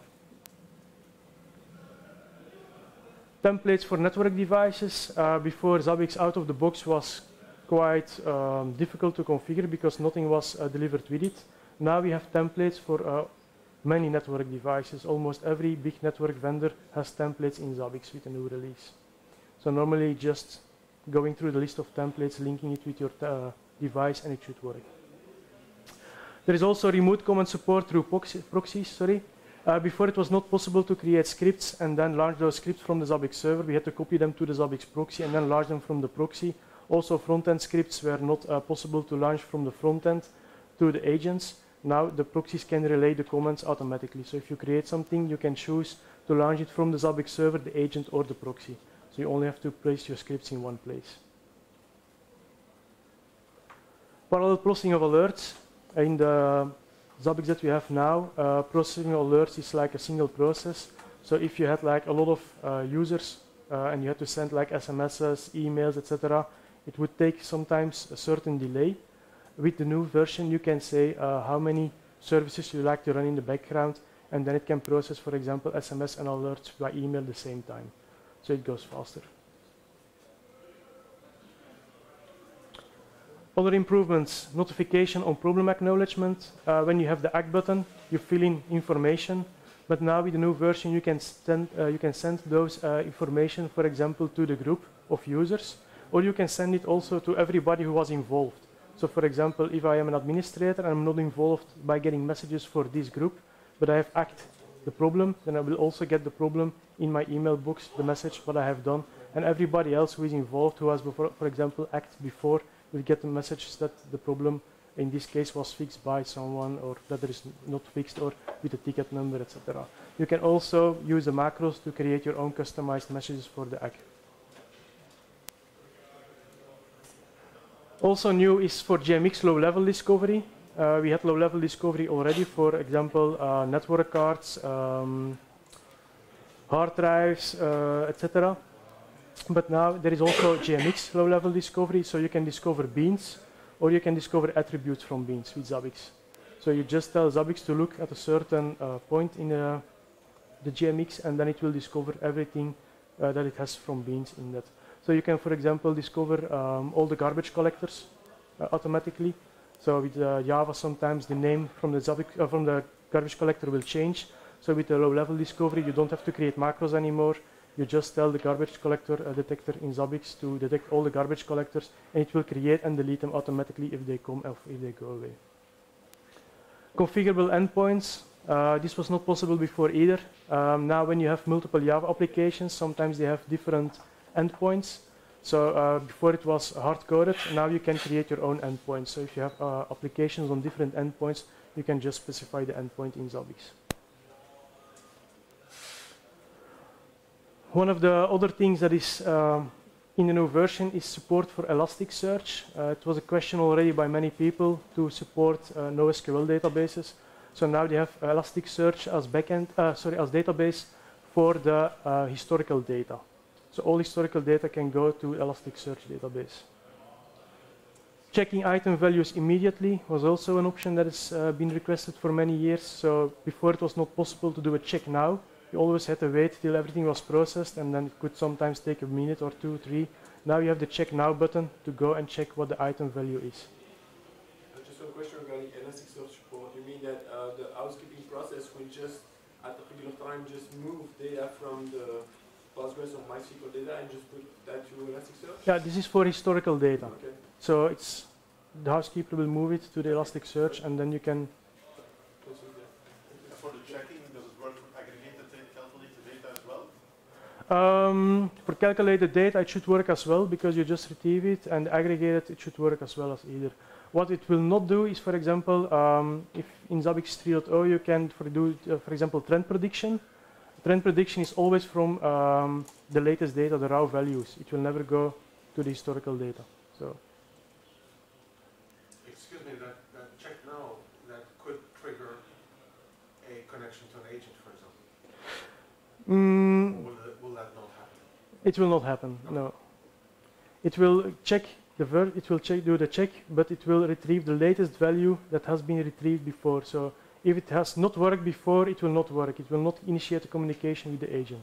Okay. Then there is a new item, an HTTP item. Yeah, it's not really visible in the slide, but basically what it does is you can send a GET request, or you can do a POST request on a web page, and you can retrieve values. And then, yeah, it's not really visible here, but for example, you can choose XML or JSON, and then you can say here what you want to retrieve, and it will look if it's being retrieved, yes or no, and then you can do some regular expression, etc. again on the JSON. So it's a nice new feature. It will support also HTTP and HTTPS. And as a bonus, you get the Zabbix sender, where you can do some traps. So if you don't want to monitor a web page, you can just send a Zabbix server a link, for example, or just a JSON or XML. Multiple emails in one user media. Multiple email addresses can be used. Before it was only possible to specify one email address per user. Now one user can have multiple email addresses, so you can send it to different mailboxes over different times. In the week, for example, in one mailbox, and in the weekend in the other mailbox. Real-time export of events, values, and trends. There is now an export option. So the real-time export of trigger events, item values are in delimited JSON. So if you like to use it, for example, in some other application, you can just retrieve the values in JSON format and use it in another application. So all the values that you get from Zabbix can be used somewhere else. The tagged-based permissions, I told you before, it's completely rewritten. So now we have the user groups where we have the tags. So we can have the tags linked with what we have seen in the previous slides, where you can just put tags on, for example, the triggers. So this all works together with the new system. Compression is also new. There is now compression between the server and the proxy. So there was already encryption, and now we can add compression as well. So if you have, for example, bad lines, it makes sense to compress the data to get as less as possible through the lines. So it works very well. Also, the communication protocols have been changed to lower the number of data that goes through the line, so it has been optimized as well. But compression would make no sense. Oh, sorry, it says so there. If I had read it, I wouldn't have asked my question. For the proxy. Okay. And then there are the new dashboards. We have the new dashboards already, but there will also be a kiosk mode for the screens, because in the kiosk mode, it's not really visible here, but here you still have like a small thing from the menu from Zabbix. In the kiosk mode, you will only see what you have selected, like for example, only the graphs, etc. So you have more space to put things on your screens. So it's a nice new feature. Of course, those are the most important improvements, but there are, of course, many more improvements. And like I told you, there is like version 3, version 4, but you have 2 versions between. Some of the features that you have seen are already implemented in 3.2 and 3.4. Some of them are still going to come in 4. But if you go, for example, to those pages, you can see, for example, what are the new features in every version. You can have a look by yourself, because there are many more improvements on macro level, on low level discovery level, really tiny improvements, but that make life more easy. Also, support Zabbix.com. You can go there and see what there has been created for Zabbix, like feature requests, and you can also see what is in the planning for 4.0. So if you go there, you can have a nice overview of what is being planned for 4.0 in the upcoming release. So now the big question, the release date. At this moment, we are at version 4.0 Alpha 5. Zabbix has promised to deliver in May, but of course it will be later because we are still in Alpha. I suppose they will do some release candidates, and Zabbix knowing they will do release candidate 1, release candidate 2, all in a very short period, and then just release it. So I think more it will be like end of May, maybe June, and then we can have a 4.0. Of course, that is my guess. I have asked Alexei, but he don't want to fix a date as usual. So it can be that, for example, new sponsor turns up, wants to have a new big feature, and then it just moves a bit for a few months. So I can't guarantee, but my guess is May or June to get the 4.0. So this was my presentation. I don't know if you have any questions, if something was not really clear, or if you want to know more, just ask. Sorry, can I see the last slide again? Okay, it's the last slide, by the way. Right, we'll see. But I don't know if they publish the slides, else I can always give you a copy of the slides if you want. So.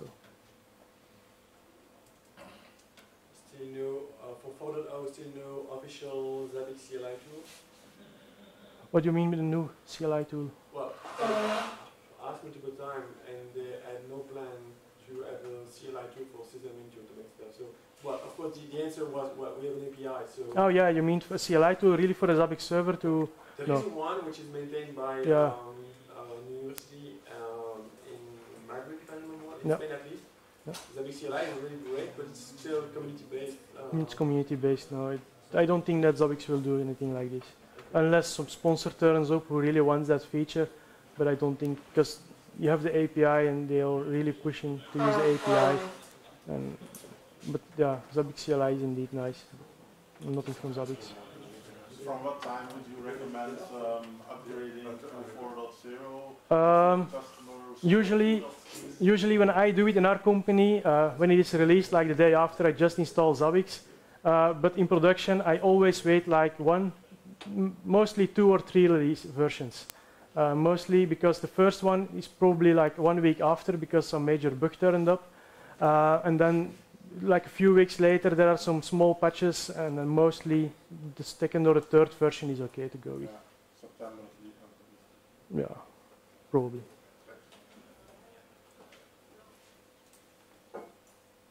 No one? Okay, thank you.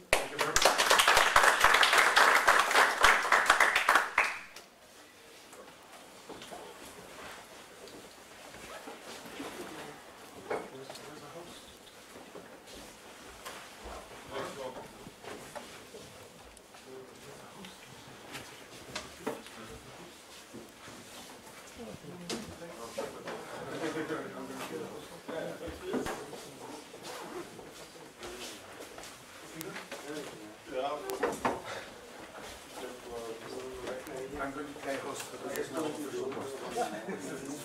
Ja, wel.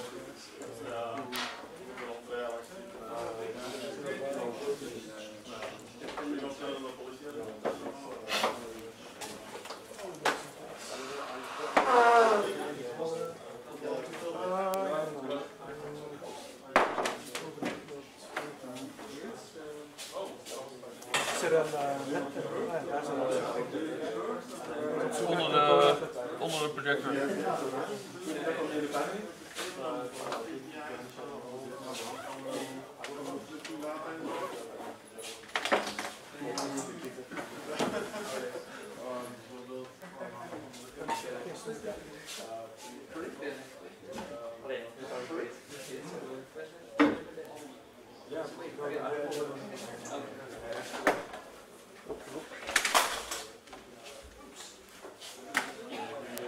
USB-lader kan echt.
Thank you.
Ça va?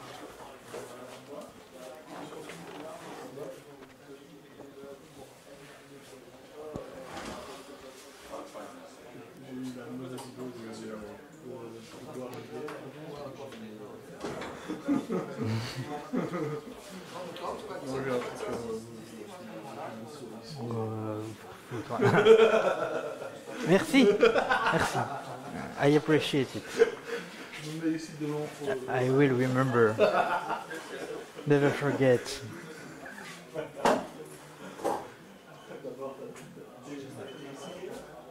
Non.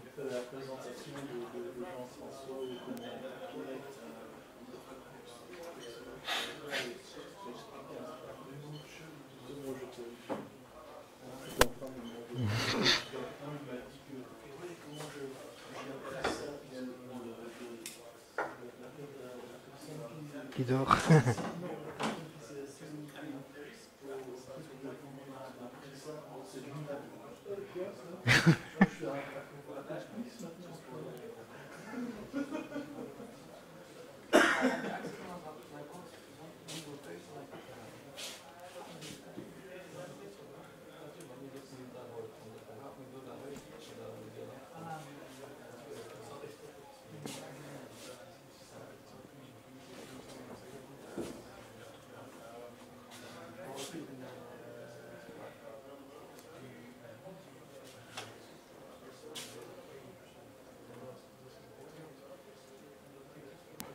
Okay, so welcome everyone.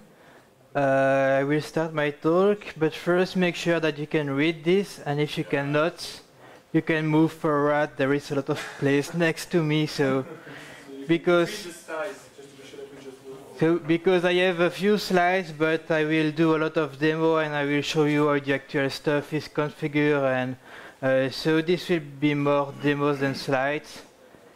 I will still start with a few introduction slides.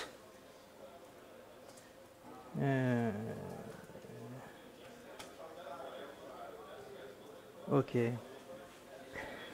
So my goal today is to show you how you can use Prometheus even if you are in a traditional data center, because a lot of people think Prometheus, yeah, it's that cloud thing. It's for people who use Kubernetes. It's for people who, but that's not. Yeah, it's true, but it's also we are using it in a completely traditional data center when you cannot go to the cloud because. So, and I will show you how you can monitor the traditional things that you have in a data center. The irony is that for that demo, I popped up 2 servers in the cloud, but you will see it will be fine. So I like open source, I like monitoring, I like automation, and that's my daily job, so I guess I'm fine. I work at Inuit, we are an open source consultancy company in Europe. So if you have any needs in open source, we can help you in development, system administration, anything. Just ask us. So let's start with DevOps. So DevOps, one of the definitions is culture automation, measurement and sharing stuff. And basically this talk will be about measurement and sharing, so how you can get lots of metrics and how you can share them. It will also touch a bit of automation. So let's go for it. Let's go for where all of this started. So the culture part of DevOps is that you should drop the silos, make one team, let people configure to each other. They should work with a unique goal and share responsibilities. Automation, everything as code, everything is repeatable, blah, blah, blah. You know the thing, right? Yeah, you know it. If you are there, you probably know it. Measurement is like you get a lot of metrics, so you understand how your infrastructure is working, how your business is working, and you are not only saying, okay, it works, it doesn't work. No, you get more insights, you get business rates, error rates, all of that kind of metrics, and you get more metrics that you can actually see. So you collect stuff that maybe will never be useful, but if you don't have them and you have an incident, you're like, what would have that looked like if I would have the metrics? And then sharing is like, okay, you have one team, but you want to share the data with the management. You want to share the data between devs, between ops, so everyone understands the business. And it's not like, yeah, I will shut down that servers. No one is using it at the moment, and then suddenly your complete backup system is going on, that kind of thing. So you need to understand the business, and you need to share the data of your infrastructure with everyone. So it's the cloud era. Welcome everyone. So this is the cloud. Here is some buzzwords for you. So the cloud is about scale. Like you have more and more servers, you change them a lot, and it evolves very quickly. The bad news is that nowadays, on-premise looks like the cloud too. So you have no other choice that even if you don't use the cloud, to move quickly, to scale your application, and to adopt new technologies. So even if you are not using the cloud well, you're still in the cloud era. Sorry for you.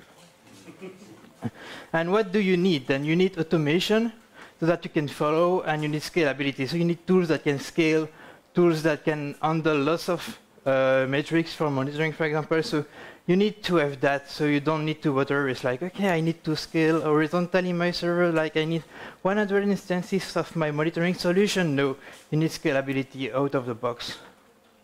So all-in-one tools, bye-bye. Tools that don't scale or you cannot automate them, just forget about them.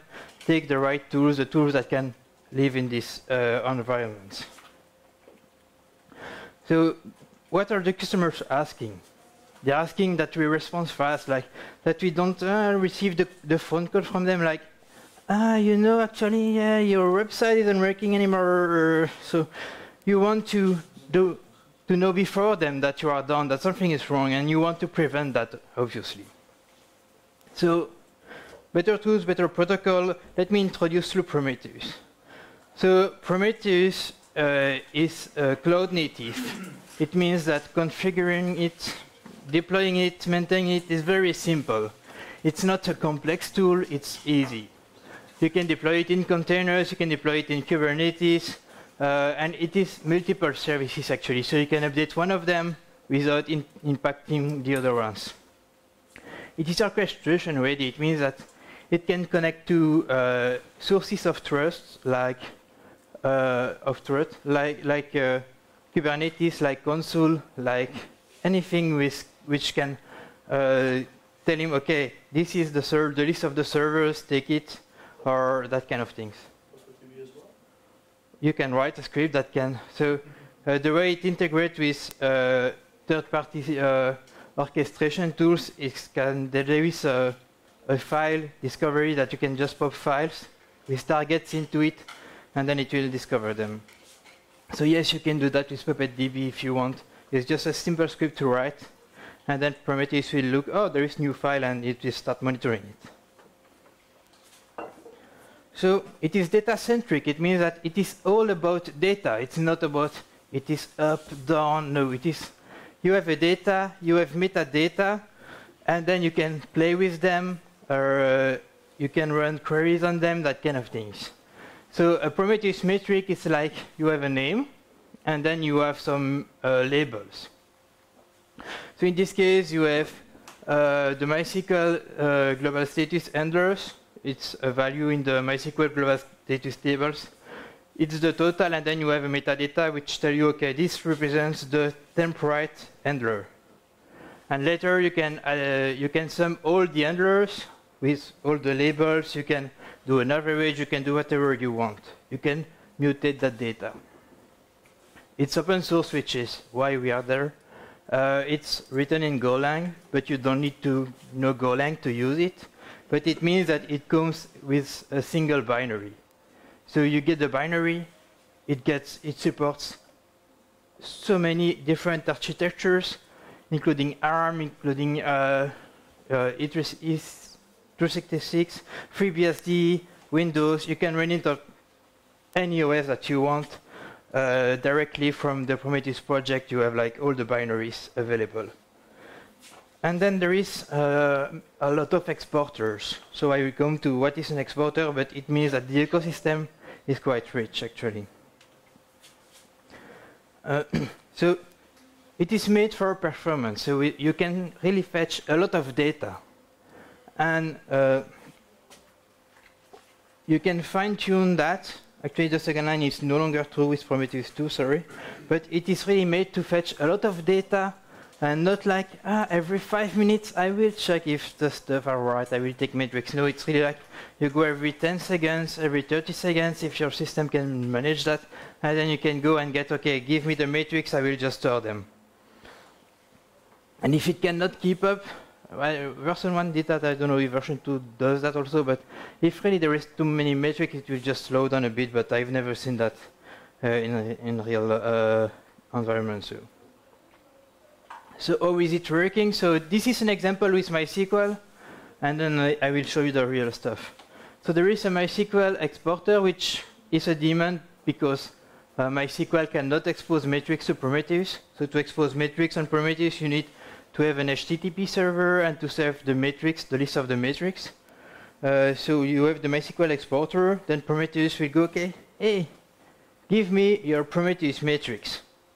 The MySQL exporter will go to MySQL, say, I will do those and those and those queries and store the results.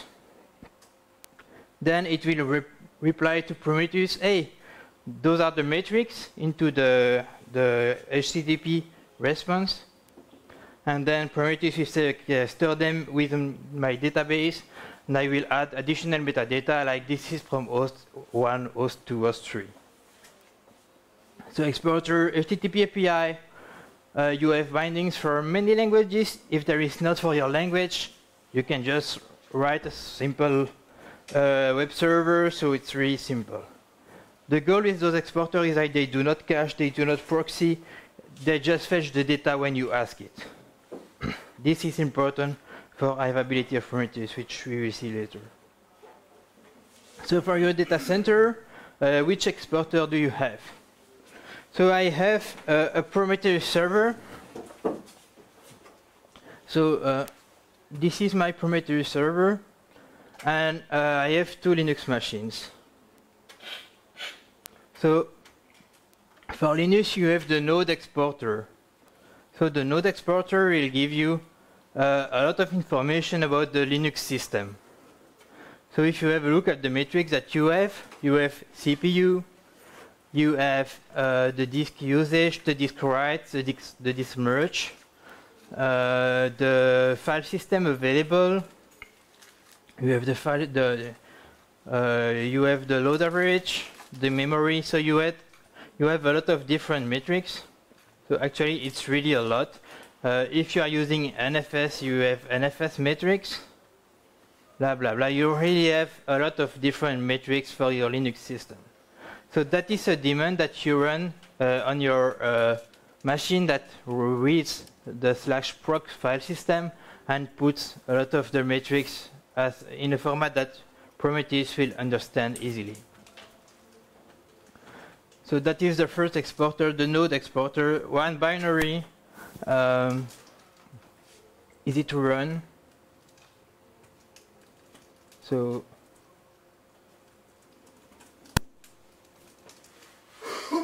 yeah.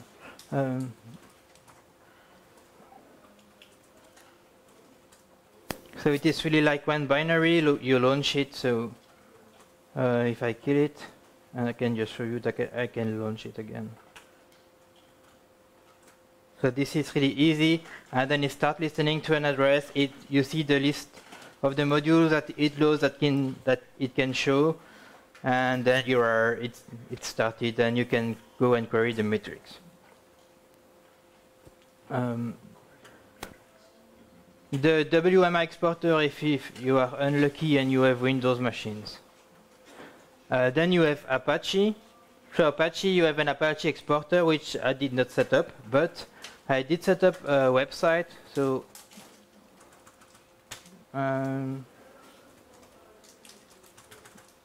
with an Apache server, which serves a page. So that page is really simple. And basically, what I have installed is the second exporter, the Grok exporter. So, who is familiar with Elasticsearch? Then you probably know Grok. So, Grok is a tool. Let me just.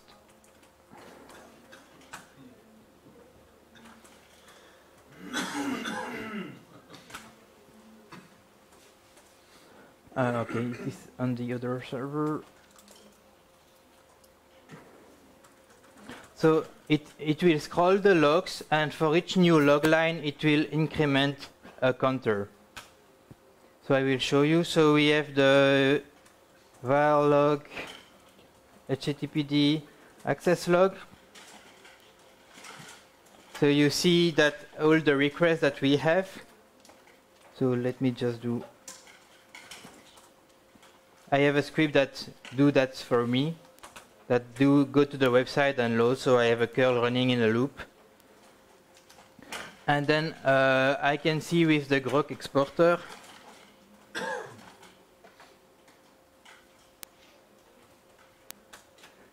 some metrics. So the number of HTTP requests with the code 200 and the method get, the code 301, 304, and that is configured like this. So if internet is working, okay. So I tell to that exporter, okay, this is my log file, and I want an Apache HTTP request total with that regex. So that's a regex which is built in, which I used, and I want the label method on the verb field and the code on the response field. And that should end up in that metric Apache HTTP request total. So it means that if you have an application that just writes to log files and you don't want to mess with writing an exporter or doing fancy stuff, you can always do this and say, okay, I have a log file, I want to do stuff with my log file. In this case, you see that I have those different metrics. Now, if I try to do a post, I should have a new metric. So if I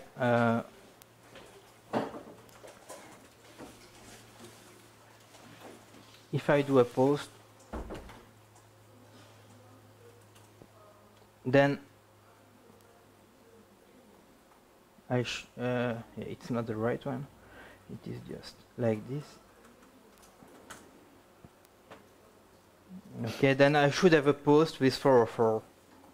And you see it is there. So that is when I tell you that Prometheus is data-centric, it is that I do not know upfront which metric I will get because it will depend on the business and how the exporter is coming. So I do not say to each Linux server, please, I want to see your disks. I say, okay, give me your metrics, and then I will get all the disks that are available. If there is a new one, I will get the metrics on the new one, and I can do the queries like that. And I don't need to redo my queries every time. I don't need to do anything on the agent. And it is important, especially when you do custom developments, because it is the developers that will be in charge of the metrics that they expose. And you will not ask them, okay, that service, what is it doing? I need that and that and that metric. No, it is their responsibility to provide you with the correct metrics that they want, and so that they can be creative, and then they can add new metrics so that you can say, okay, you add new metrics, that's fine. Now you can query them in the Prometheus interface and understand how your program is working. Yeah. Yes? The Apache, exporter, is that another daemon that you're running on the same machine where the node exporter is? Or? Yes, the Apache exporter will give you the mod status stuff. So the number of Apache workers that are busy, the number of total connections, the CPU usage, but you will not get the information about your HTTP request per response code, that kind of thing. That's something that you need to do yourself. And I use the Grok exporter for it. In Prometheus, every tool that exports a metric needs another network port to be open. Yes. Different to Union, which does everything on the same port. So it's also in contrast with how CollectD works, which is just one process which works with plugins. Okay. Totally different, yes. Yes. Now Prometheus supports CollectD. Well, CollectD supports Prometheus. But what we are also doing is that from some hosts we put a small reverse proxy that just does this. So we just need to open one port and we have mutual SSL to connect to the hosts. So. A question about this, because each time is a different process, different port ID. What about authentication? Or there is no authentication, meaning that you have to connect with firewall. What you can get from each node in your DC? So I will talk about that later, but basically Prometheus supports the client-side security, but they do not do anything at the server side. So the exporters, they export plain HTTP, and you can put a reverse proxy next to it if you want more security or other stuff, or you can firewall it or anything you want. So the security is not Prometheus' job. It is your job to do something to secure it, basically. That's how they work. That's how because they don't want to implement 10 different stuff that will get outdated at the end, so they say, okay, we use HTTP, we support HTTPS with mutual SSL if you want, we support all that stuff, we support basic authentication, we really have a lot of options, but only the client side. That's the policy. But so when you are in cloud environments or when you use OpenShift, then you can do that easily with sidecar pods, that kind of stuff. So it's not really a problem for them. They don't see it as a problem, at least. And also a lot of these exporters are not made by the Prometheus team themselves. So they just say, okay, we want everyone to support the simple stuff so that in 3 years we don't have a very, very outdated exporter with only supports CLS, I don't know which version. And that's basically it's your job to add the security on top of that. So I have another question. The Grok export, what is the overhead that it has for taking the log lists and doing the grokking on there? I have never noticed an overhead, and we do it in production with like 100 requests per second. So it's really small. And yeah, you can even say, okay, if a metric is not used for 12 hours, then we move it from the list, that kind of thing. So I have never noticed a big overhead. However, I should not recommend that you add every user's IP address there, because then you will have problems at the Prometheus side, and maybe also you will get problems at the Grok exporter side. So Prometheus is not a logging system, it is just a metric system. So we also have next to Prometheus Elasticsearch when we need to do fine-grained analysis of the logs. So DNS, if you are using bind or I have also done that for DNS mask, then you have exporters, but you also have the black box exporter. So what is the black box exporter? It's an interesting one. So it is the black box exporter is for monitoring black boxes. It means you don't know what's in the DNS box, just like you don't know what is behind an HTTP server, you don't know what is behind your partners or external website. So the black box exporter will just run queries against systems. It can do DNS, ICMP, TCP connections. So I will show you how we do that with DNS. So this is the black box exporter. And then you see that we do a lot of different probes. So the way it works is that instead of going to the /metrics to get the metrics of your DNS server, of our exporter, then you have a second endpoint on that exporter that can, okay, I want to probe, sorry if you don't read the URL, but you have a /probe and then you can specify a target and a module. So if I do target equal 8.8.8.8 and the module I will put DNS, then I will actually see, okay, Prometheus is doing a DNS request to 8.8.8.8. In the configuration file, then I have prepared the DNS probe. I have configured it already. If I can find it. So then I say, okay, I have a DNS module, here is how I configure it.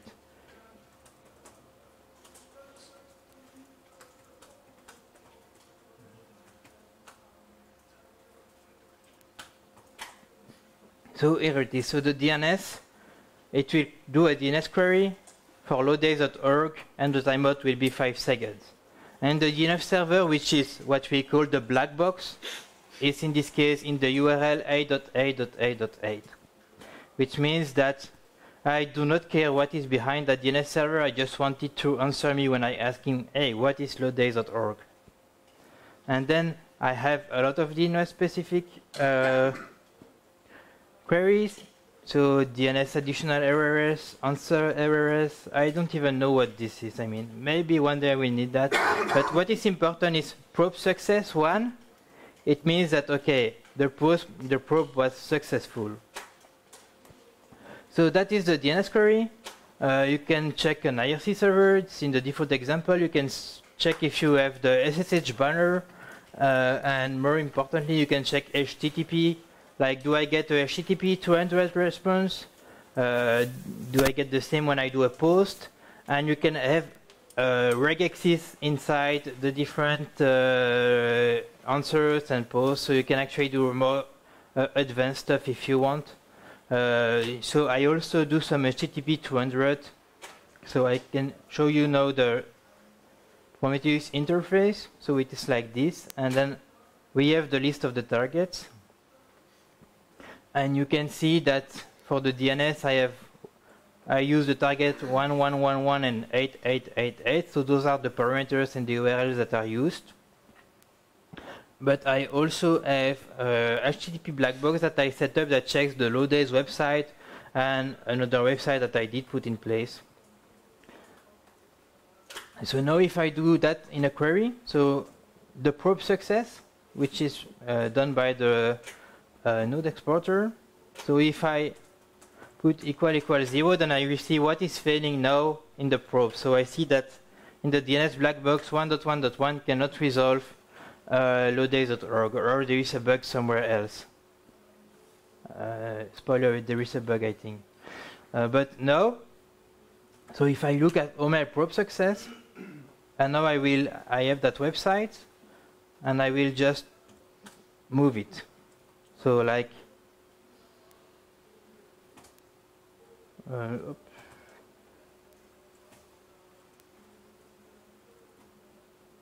what's going on?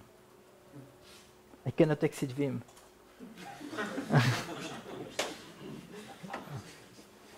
Okay.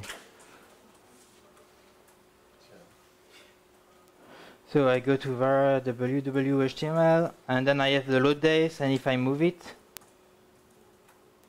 like this, now I get like, not found, I do not know that server, and now, okay, now it is 0 because the error code is not correct anymore. I can go to the graph so I can see the difference. If I just take, I cannot filter via the instance, so I will take that like this. Up. I will put that down in the query, run execute, and then I see the stages of my black box exporter. It tells me 1 or 0. In the other metrics that we have, some are interesting, so I will show you them. What do you have? So this is one of them. You have the time that has been spent in the connect phase, in the processing phase, in the DNS, in the TLS, and in the transfer. So you have a drill down on the time that the request took. So if you have a timeout, if you have something strange, okay, it is because the TLS was very slow, or it is because the DNS server is answering slowly, and you can see actually what is the bottleneck. So we already have bottleneck at the connect level, for example, because we were topping the bandwidth of one of our switches, and with that you can see that, okay, it's the connect phase that's failing, so there is maybe a bottleneck in the network, and it's not the application that's failing. By the way, this is the Prometheus interface. So you can run your queries there, and then you press execute, and you have the list of the values. You can also see the graph of the values. So by default, it shows you the console, because if you have 10,000 elements, then your browser will die if you go to the graph. Prometheus will not die, but your browser will not like it. So you can prepare your queries, and when you have a sufficient amount of stuff you want to show, then you can do this. You can show, okay, show me the graph, even stack it, and then I can see, okay, well, what is down, what is up. This is not how you should make graphs in Prometheus. This is more like a debugging or inspection tool that you can use. What you can also do, so this is the instance values. I will take one. And you can say, okay, I want to see the values for the last 5 minutes, and you can put 5 minutes in the query between square brackets. You execute it, and then you see, okay, at that timestamp the value was 1, and you can see directly, without going to the graph part, you see the whole values and the time that Prometheus took the value, the values. So hopefully it was always 1 in this case. So networking. First, with the DNS, we also use something from Prometheus, which is the renaming of the matrix. So the way you configure Prometheus is with at least a YAML file. And my connection is dead. Let's take another run.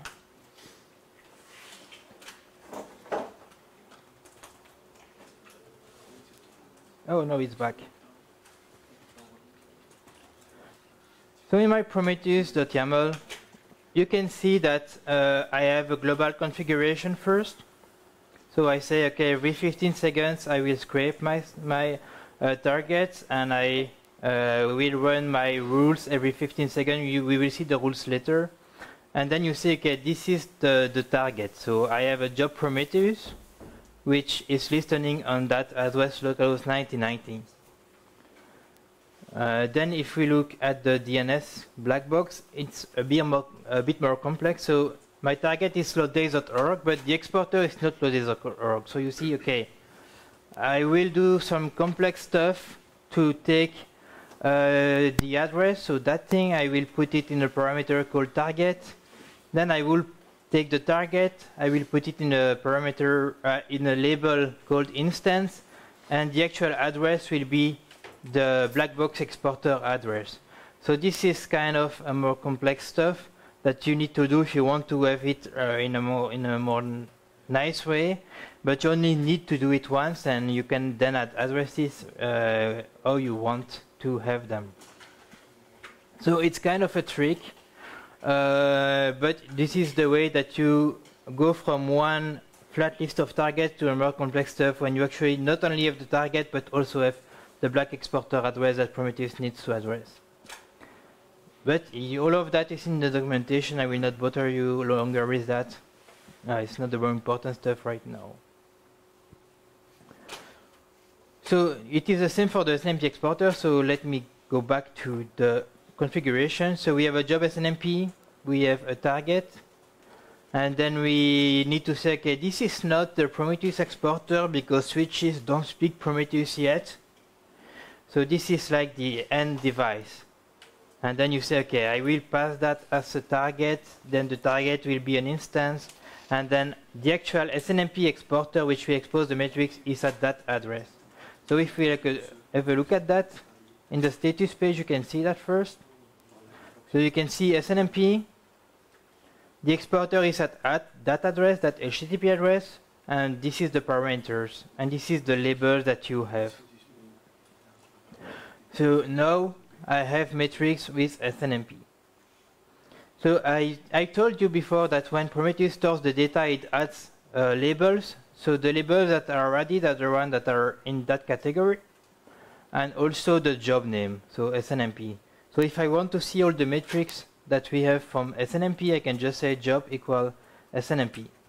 And I don't need a metric name, and actually metrics are actually labels behind, the names are labels behind the scenes, so you can filter on names if you want.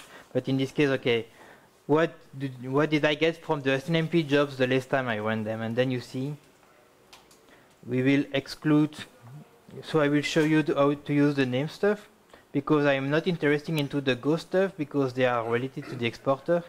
Maybe I will need them one day, but not now.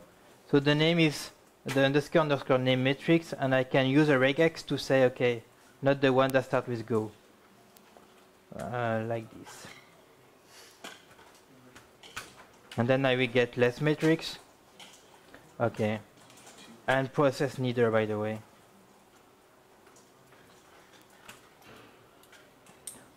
And script neither. Ah, so much matrix. And I will also exclude up. So that, okay, now we have some SNMP matrix, so I can see, okay, how much time did it take to collect my matrix? Then I can see, did I just remove too much matrix? Or is it just not working? Or maybe it's just failing. No. Remove the ups as well, in my opinion. No? Yeah, I just removed this up, but it should be. Let's try again, like this. What did I do wrong? So I should see the matrix, but or maybe just the exporter is not rendering anything anymore. So yeah, maybe they have just killed it. Let's see what we get in the last error, because this has worked before.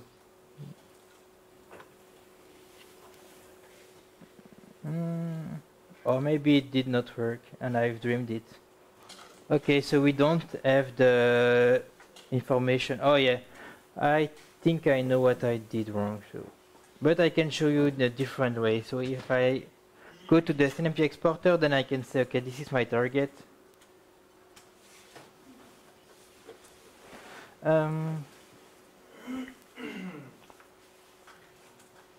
So that's demo SNMP stuff. And the module I want to have the interface names. And then I will look why it's not working for me, but and that should, okay, now I have the matrix there. If alias, I have the alias of my interface, I have the description, then I have all the packets.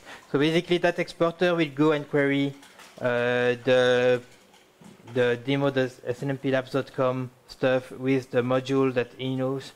And if you don't have a module that suits your need, then you can actually add them in your configuration of your SNMP exporter. So sorry that it is not working in Prometheus. Well, something needed to be wrong, right? So if I look at SNMP, okay, it is because I fetched the slash matrix, and I should fetch the slash SNMP. So I can actually fix it.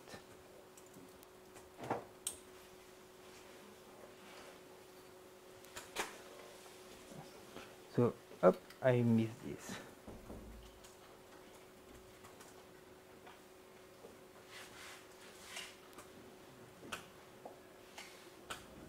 No, it's not that one yet. It is slash SNMP. And then Prometheus will go and do, I will just reload your configuration and then it will fetch the correct one. So now, slash SNMP unknown, and within 15 seconds it will go and fetch it. Hopefully. So, up, unknown at the end. You can say, okay, well, just want the NSC jobs, okay, there is none. So now it is up and now I can show you EF underscore, okay, if alias EF. Okay, now I have the data. I can see, okay, this is the amount of bytes that have been into the device, the bytes that have been out of the device. Okay. What did I do with my slides? I think I killed them. So SNMP.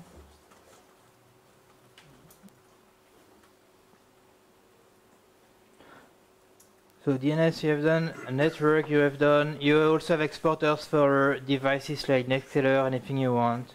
Databases, so I will not demo that, but you can also run queries against a database, which is very useful to get your business metrics. So you can run queries and just get metrics out of them. You say, okay, I want that metric, that query, run it every minute, something like that. And then you have the result in Prometheus. So that's what I was telling about security. So security, Prometheus supports TLS clients with mutual SSL if you want, but it does not serve that. So what we use is traffic. It's a small reverse proxy in Go, and it also exposes Prometheus metrics, which is handy. So we also understand how the reverse proxy is working, and then we manage certificates with Ansible so that we have an actual expiry date on the certificates, and Ansible does the rollout of the certificates for us. So that's how we use it, and you are responsible for that part. So it's not the Prometheus project that will say, okay, please give me 5 different parameters because I need to know the username, the password that I can accept, or the 3 different SSL certificates, and then the CA chain. So this is out of Prometheus hands. So I have already shown you a bit of the interface, but now I will show you some queries. So let's go. So we have the Apache rate, right? So this is the number of requests, but it's. Did I kill my? Okay, probably. Oh no. Okay, So this is not really helpful because I see. Okay. I have a lot of requests, it's increasing, and then, but it doesn't mean anything, right? So you need to do something with that, and what you do is you take the rate of them, so you know how many metrics per second did I do in the last 5 minutes. So let's do it like this, and now we have some numbers, like, okay, apparently at that moment something was wrong, yeah, because I moved the file, right? So it is not longer doing 200 anymore. So you see, so you have a first query which is the rate. So when you have a value that is always increasing, you can take the rate. If you want to be more precise, you can say the rate over the last 1 minute. And if you want to be even more precise, you can tell Prometheus to do the I rate. It will just take the 2 last values and do the diff. So then you see directly when things went wrong. So you see it's exactly at that moment that I stopped the web server. Okay, but then I still have like too many values, right? But like I have 2 different 400. Okay, so let's just do like, I want to do the sum. I want to group them, group the rates. I will group them by code. and then I will just get the different codes of my request. Actually, what I should be doing there is that without method. So I can remove a label and say, do the sum, but forget that label.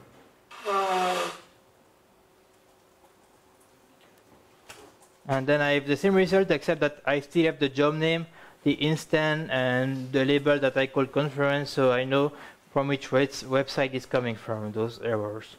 And now I see, okay, but I am not actually interested in values that are 0. So I can say greater than 0, and then I just have a bunch of values. So apparently I did some 403 and 404. Maybe when I did the demo and show you, yeah, this is a nice website, maybe my browser tried to get the favicon, or I don't know which file. So that's why we see there. Or you can also say, okay, what is 0 there?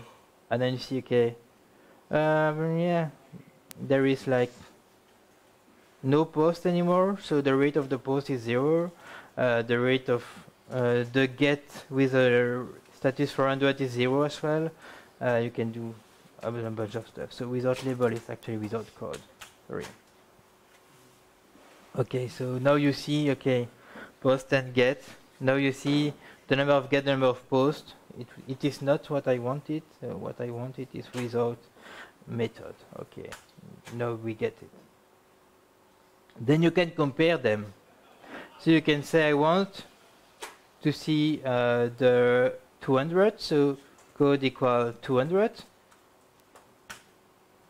But I want to know when there are more 404 than 200. So I will do this like this. So I take 404, and then I will tell Prometheus, tell me when it is more than 200, and that will not work, because it is comparing something with 404 on one side and 200 on the other side. So I need to say, okay, but when you compare the two different vectors, don't look at the code. I know it will be different. So I do ignoring code. And then, okay, I saw, okay, at that moment, I have more 404 than 200 responses. And then you can start to get some metrics like that, and you can say, okay, at that moment something went wrong, and I know that. Or you can even say, instead of 404, like, what is not 200, right?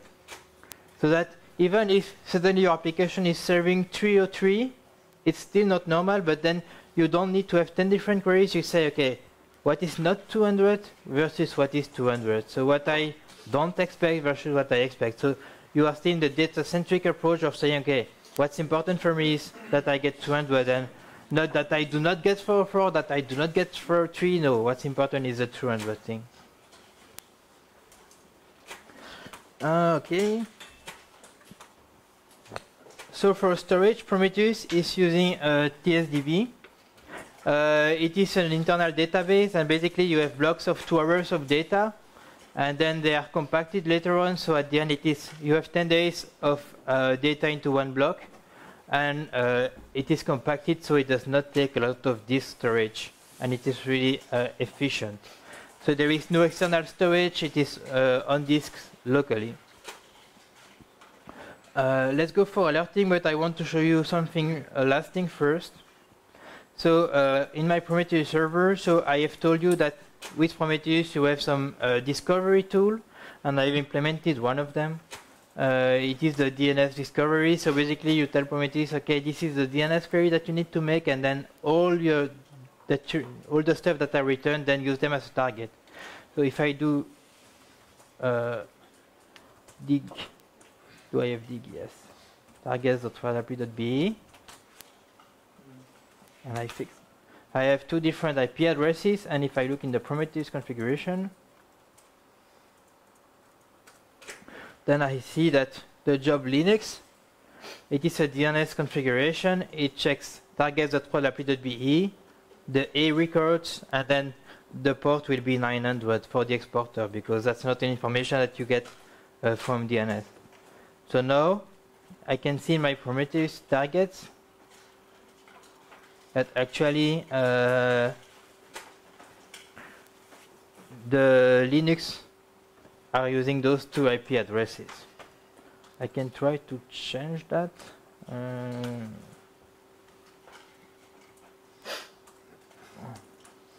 I will try to change that and we'll see if it is changing. Maybe I think it might work. So let's see. I will put a 9 instead of 8.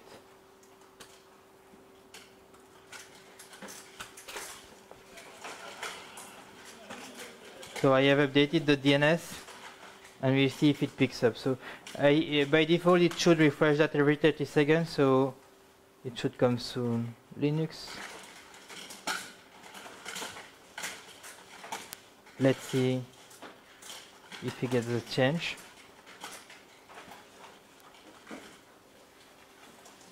Maybe I can already do the dig stuff there. It will be cached for another 900 seconds. So. Oh yeah, but so because I am using the DNS provider is my cloud provider, I was expecting that maybe they would update it directly, but apparently they don't. Okay. Yeah, I will come in a quarter. Okay, so alerting. So I don't know where the text of my slide is, but basically one tool does one thing. So you have Prometheus on one side, and then it will do the alerting part, but only sending a bunch of alerts.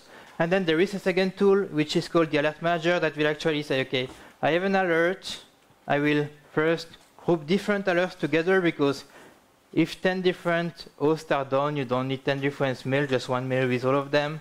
Then it will do like inhibition, like if the data center is down, then I will not tell that all the hosts are down. So you can do stuff like this, like you can say, if this alert is on, don't send this other one. And what it is also doing is it is dispatching the alerts. Like if the alert has a label Loadays, I will send it to info@loadays.org. If the severity is important, I will open a ticket. If the severity is warning, yeah, I do nothing, because you should not alert on warning stuff. But you can do a bunch of different stuff. So in Prometheus, first you have recording rules. So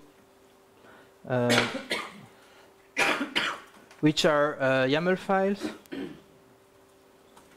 So in this case, I have a rule that first I do some calculation so that I have a new metric in my Prometheus, and I don't need to do the calculation of the rate each time. So if I use that in a dashboard, then I will not do the request every time I open the dashboard, but I will do the request in advance. So if I take that metric that I have created with that what we call a recording rule, and I can see the metric, I can run it, and you can just see, okay, I calculate the rule, and this is the rate that you have. You can see that also there. So you have the list of the rules. Okay, that's my rule. That's the time it took to evaluate it, and then I then have an alerting rule just after that to say, okay, if I have too many 404 errors, then I will alert. One important thing is the for 5 minutes. It means that, okay, if for 1 second I have 404, then I will not alert. I will wait for 5 minutes to have the troubles. So I also have the alerts tab when I can see, okay, that is an alert that is firing. Firing means that I have already spent the 5-minute waiting period, so this is becoming really critical. So you see the labels of the alert. In this case, there is just alert name, because I've. It should also have code. I don't know why I don't see it. And then you can, okay, it will send that to the alert manager, and the alert manager will say, okay, we have too many errors. Do something, please. Maybe. Okay, no, I don't have labels. Maybe I needed this. Yes, okay. There is a mistake in my query anyway.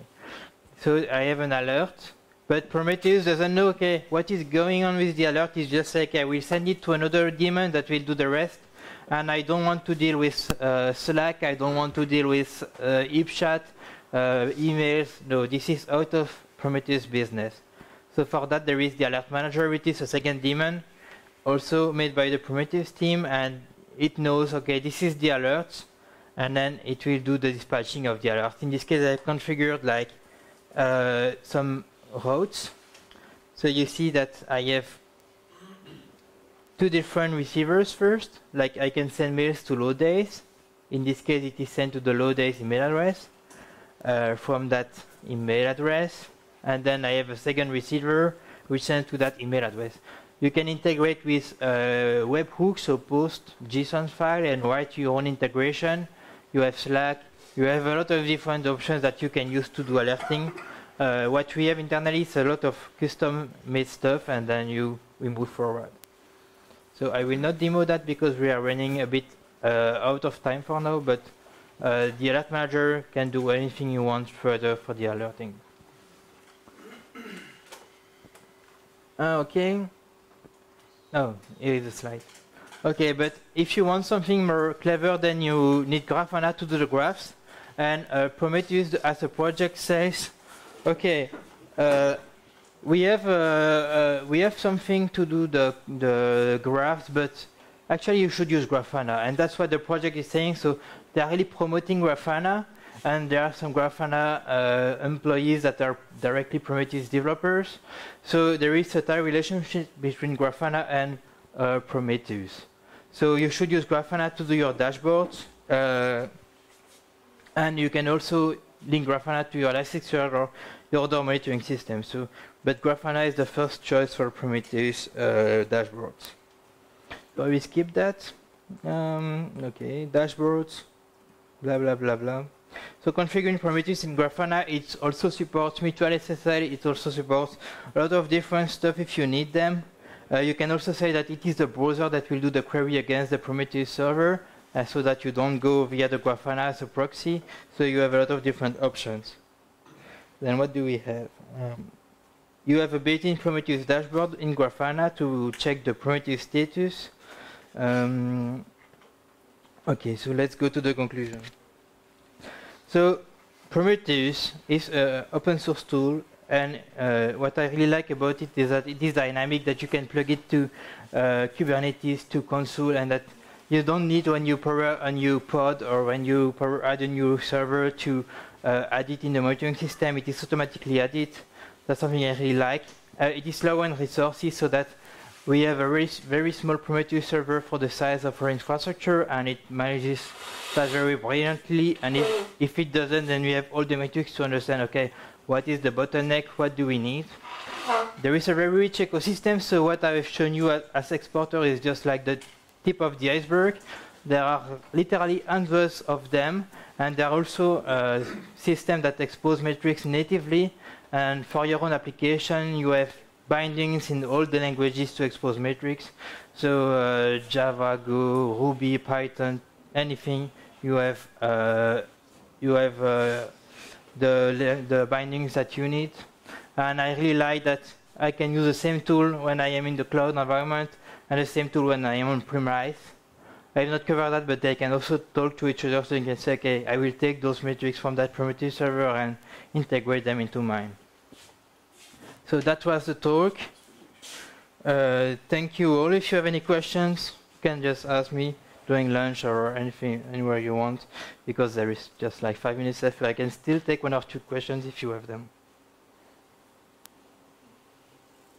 Yes? Thanks a lot, Jean, for the presentation, because for sure I know more about Prometheus now than 1 hour ago. You mentioned that you were also using the traditional Elasticsearch and Kibana setup aside just to analyze the log. But what you show with HTTP, for example, doesn't step on Elasticsearch shoes, because it seems to be more or less the same thing that you are doing twice then.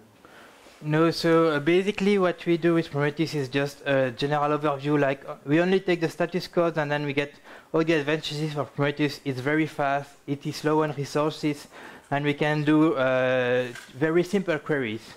With Elasticsearch, then you have more complex queries, it's more time to put that in place.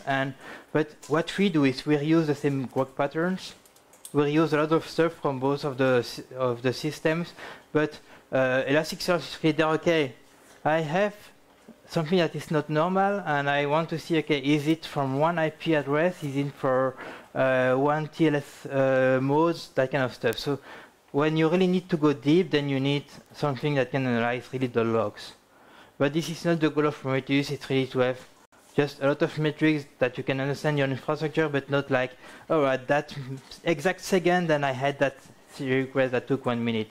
So if you want to do request tracking, then you need Elasticsearch in addition to Prometheus.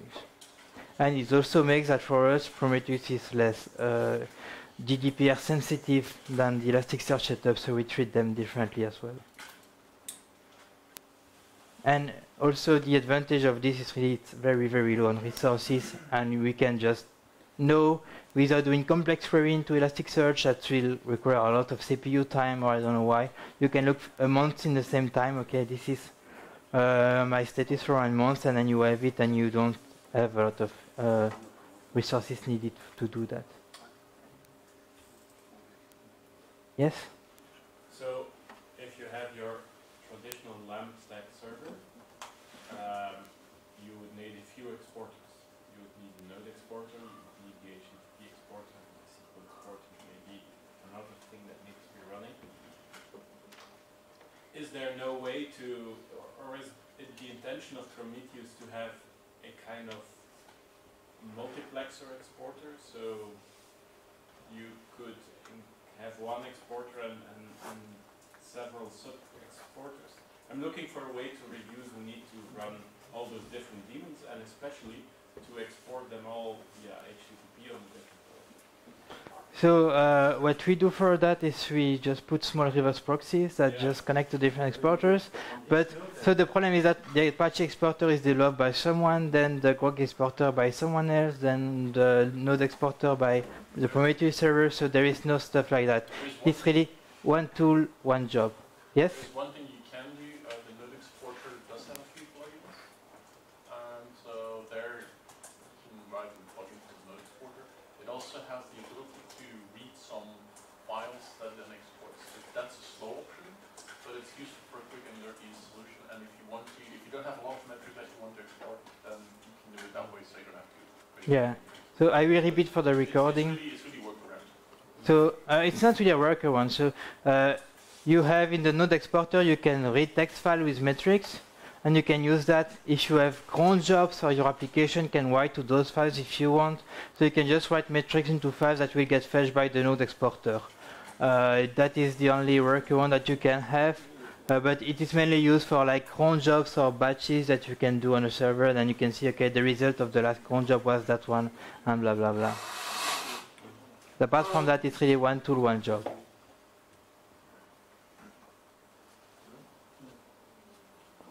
For some cases, you can also push metrics, and then you don't need really to pull them. But the Prometheus guys will tell you don't do that. So yes. Grok exporter is actually very heavy on analyzing the logs or trying to match the patterns or something. We are not seeing any huge usage. CPU or memory usage of the Grok exporter, and we use it with 100 requests per second, and it exports because of all the metrics that we export from the logs, like 20,000 metrics each time we scrape it, so it's kind of okay. We don't have any performance issue with it, at least. And it's a small daemon, and it just reads one line at a time. It's fast enough for us.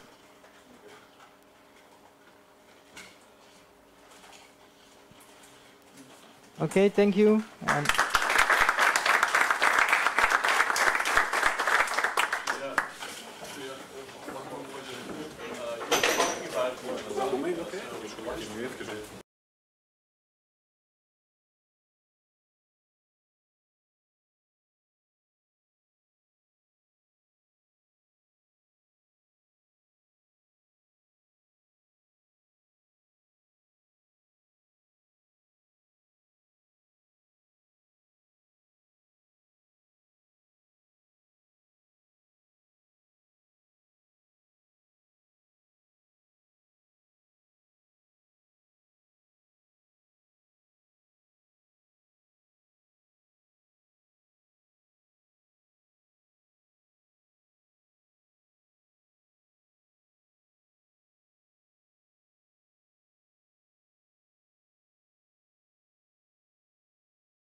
was zo slecht dat ik overweeg alsnog patat te gaan eten.